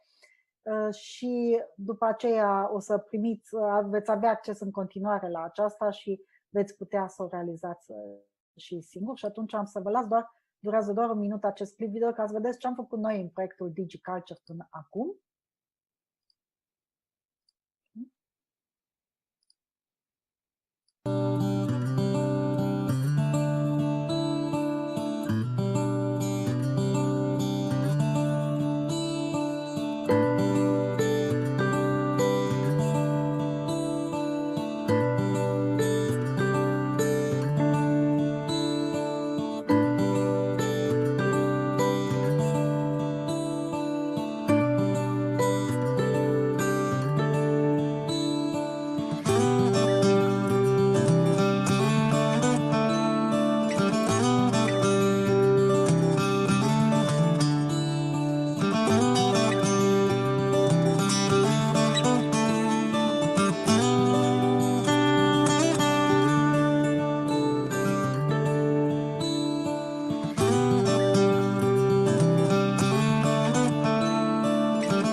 Da, ați văzut, acesta este proiectul DigiCulture, cam ce am făcut și acum vreau să vă arăt doar foarte pe scurt despre cum arată un mic demo de curs din interiorul cursurilor pe care vă invităm în curând să participați la ele. Sunt momentan în engleză dezvoltate, vor fi și în limba română.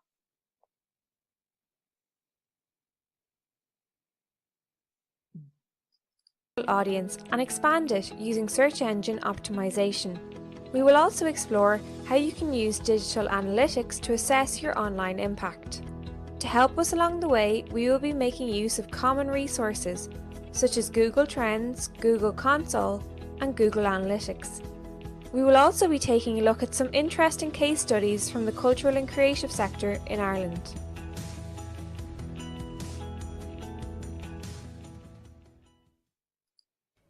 In the module Digital Audiences and Digital Analytics, da, acestea au fost câteva exemple din cursurile pe care noi le dezvoltăm. Vreau să văd dacă mai sunt și dintre ceilalți colegi cumva aici din proiect care doresc cumva să participe sau nu.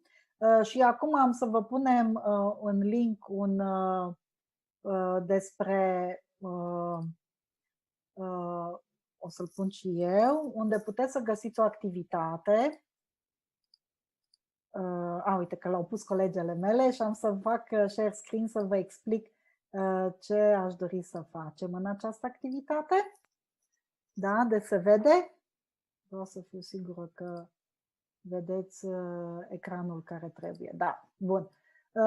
După cum vedeți, aici se regăsesc toate cele 13 cursuri într-o activitate în Miro cu care deja trebuie, cred că v-ați și familiarizat, deci puteți să intrați în ea. Vreau să văd dacă veți reuși să o accesați, să fac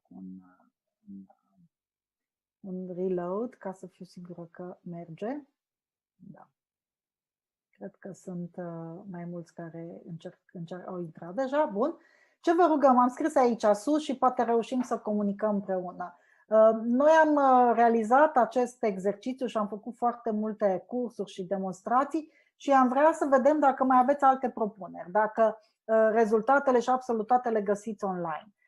Noi o să ținem deschis acest Miro pentru următoarele o zi, încât puteți să ne mai adăugați după aceea fie link-uri, fie proiecte, fie diverse aplicații pe care ați vrea să le includem în cursuri, să le vadă și alții, să afle și alții despre lucrurile minunate pe care le realizați și le faceți și să le puteți scrie. Deci puteți să scrieți efectiv, se poate lua, cel mai simplu este să vă luați un tip de acesta de etichetă, de post-it, deci pe care să-l luăm, să-l punem undeva și să scrieți în el, de exemplu, că mie mi-ar place foarte mult să văd exemple despre patrimoniu sub reflectoare care să fie incluse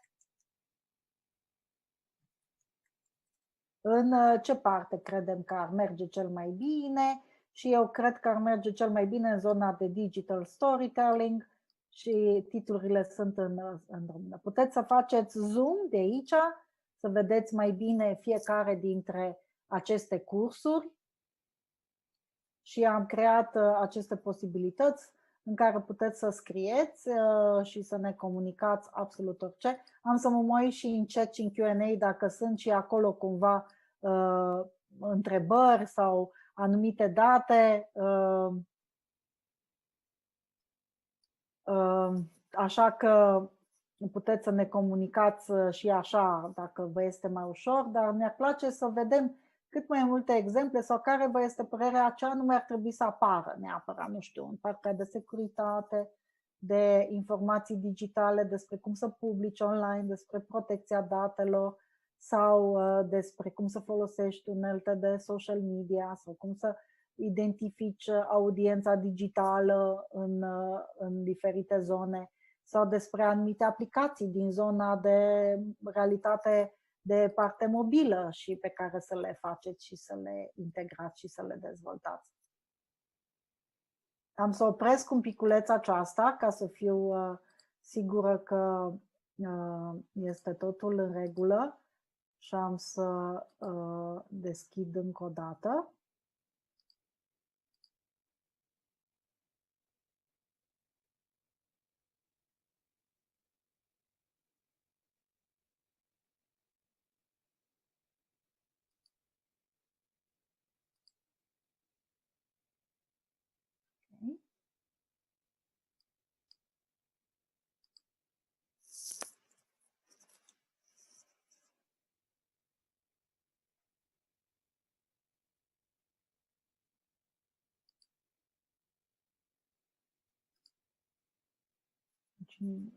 Haideți să vedem ce se întâmplă. Vă mai dau încă o dată un share de screen ca să putem să vedem această activitate din nou împreună. Vedem ce exemple se mai introduc în această parte. Cineva l-a selectat pe tot, de aceea îl vedem așa mov.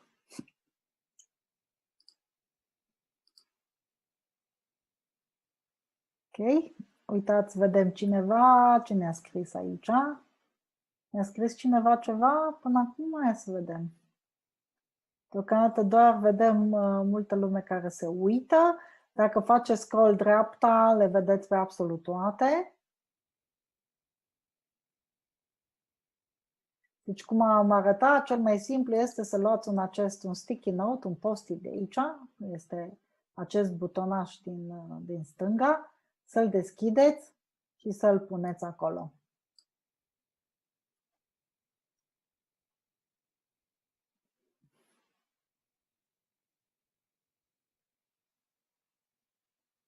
Sau puteți să faceți click cu text și să scrieți doar text, foarte simplu. Cum voi scrie eu acum, să zicem, în această parte de realitate augmentată, că aș vrea să aflu ceva mai multe despre 𝐸𝐞𝐧𝐭. Da?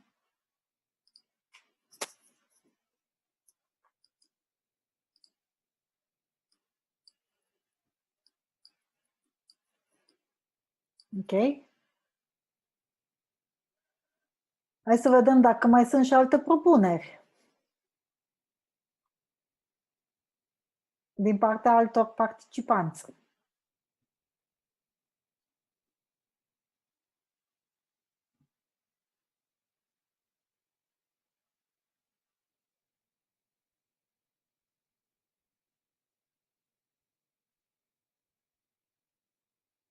Vă arăt în continuare cele 13 capitole și cursuri, mini-cursuri pe care noi le-am dezvoltat în această perioadă. Vă mulțumim mult de tot pentru toată participarea. Aș vrea să înțelegeți cum funcționează. Da? Și noi o să avem exemple despre Miro și tot felul de demo-uri despre aceasta și despre multe alte unelte incluse. Ne suntem felicitați în continuare, vă mulțumim foarte mult. Aici avem un comentariu pus de doamna Denisa. E foarte utilă această unealtă când vrei să lucrezi în online, la distanță, cu foarte mulți oameni. Și acum, de exemplu, eu v-am dat drepturi depline pe această tablă, dar se pot limita drepturile și noi mai avem o altă unealtă dezvoltată în Timișoara, chiar de o echipă Mindomo, pe care o promovăm foarte mult și care este puternic educațională. Da, nu mai puteți intra fiindcă am atins limita maximă de 25 care pot să lucreze odată simultan pe această unealtă. De aceea am zis că o lăsăm deschisă astăzi toată ziua, încă puteți să reveniți și mai târziu și să ne transmiteți câte un mesaj. Aveți și formular de feedback totodată. Am să vă rog să nu modificați foarte mult din structura ei, fiindcă după aceea colegii nu vor mai reuși să o vadă. Cine a făcut acum modificările, ar fi bine să ducă să facă click pe undo aici sus. Cine a tras în jos foarte mult acest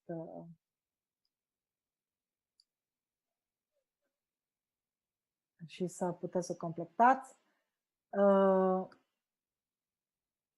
doar câțiva pot să vadă și unii pot să scrie în același timp. Ok, am să opresc aceasta și am să trec acum să închei acest webinar. Unealta va rămâne deschisă și veți putea să completați în continuare informații. De asemenea, aveți și un formular de feedback pe care colegii mei de la Centrul de e-learning îl publică acum din nou și pe care îl veți primi și prin e-mail pentru absolut toți cei care ați participat, iar în următoarele zile veți primi și certificatul de participare digital de tip Open Badge pe care îl puteți descărca și după aceea reutiliza și publica în alte platforme. Aveți tutorial despre cum să faceți aceasta pe site-ul nostru în zona de webinar online pe site-ul e-learning.upt.ro.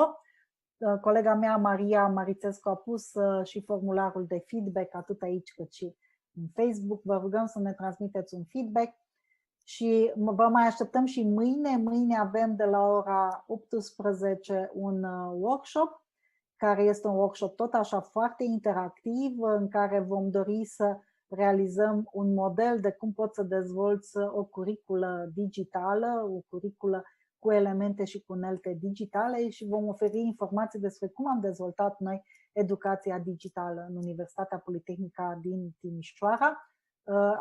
Informații despre acest workshop de asemenea o să primiți prin chat acum de la colegele mele.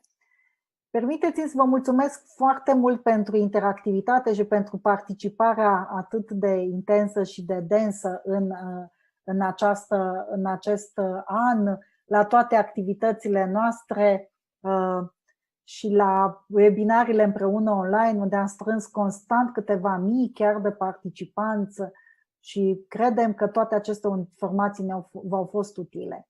Așa cum am zis la început, Centrul de e-learning a primit ieri distincția de excelență, diploma și premiul de excelență în digitalizare a Universității Politehnică din Timișoara, ceea ce ne onorează foarte mult, ne și obligă să dezvoltăm cât mai multe elemente și cât mai multe informații. Pentru mâine, invitație, că văd că sunt întrebate, colegele mele o să pună, am să încerc să vă dau și eu acum direct linkul unde puteți să vă înscrieți direct în webinarul de mâine. Doar o secundă. Între timp am să încerc să-l găsesc și să vi-l dau.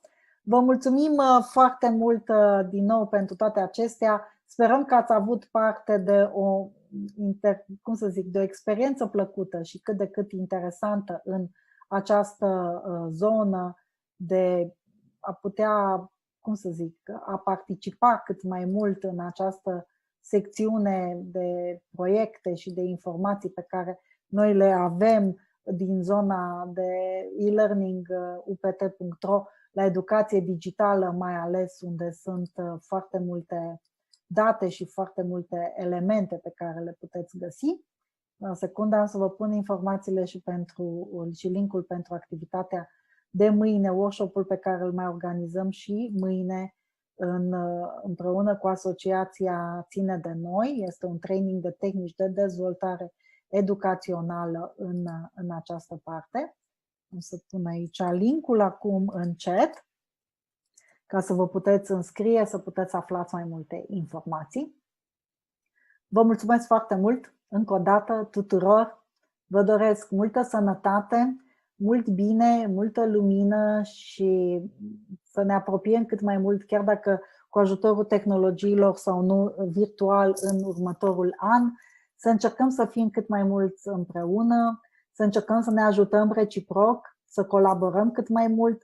Vă încurajez să găsiți întotdeauna un coleg, un elev, un student, un alt profesor, un coleg dintr-o instituție asemănătoare, dintr-o firmă, dintr-o companie, dintr-un NGO cu care poate că aveți o idee extraordinară și vreți să o puneți în practică. Încercați să ajutați cât mai mult comunitatea din Jiu și cu siguranță veți reuși să produceți schimbarea și veți reuși să faceți poate viața mai bună a voastră și a noastră tuturor.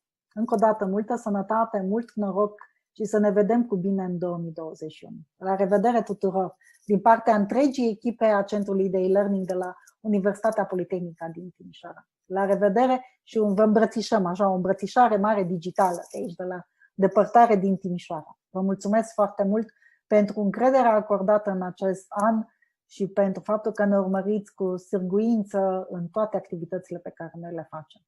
La revedere tuturor! O zi bună, o seară frumoasă, un Crăciun liniștit și la mulți ani! The recording has stopped.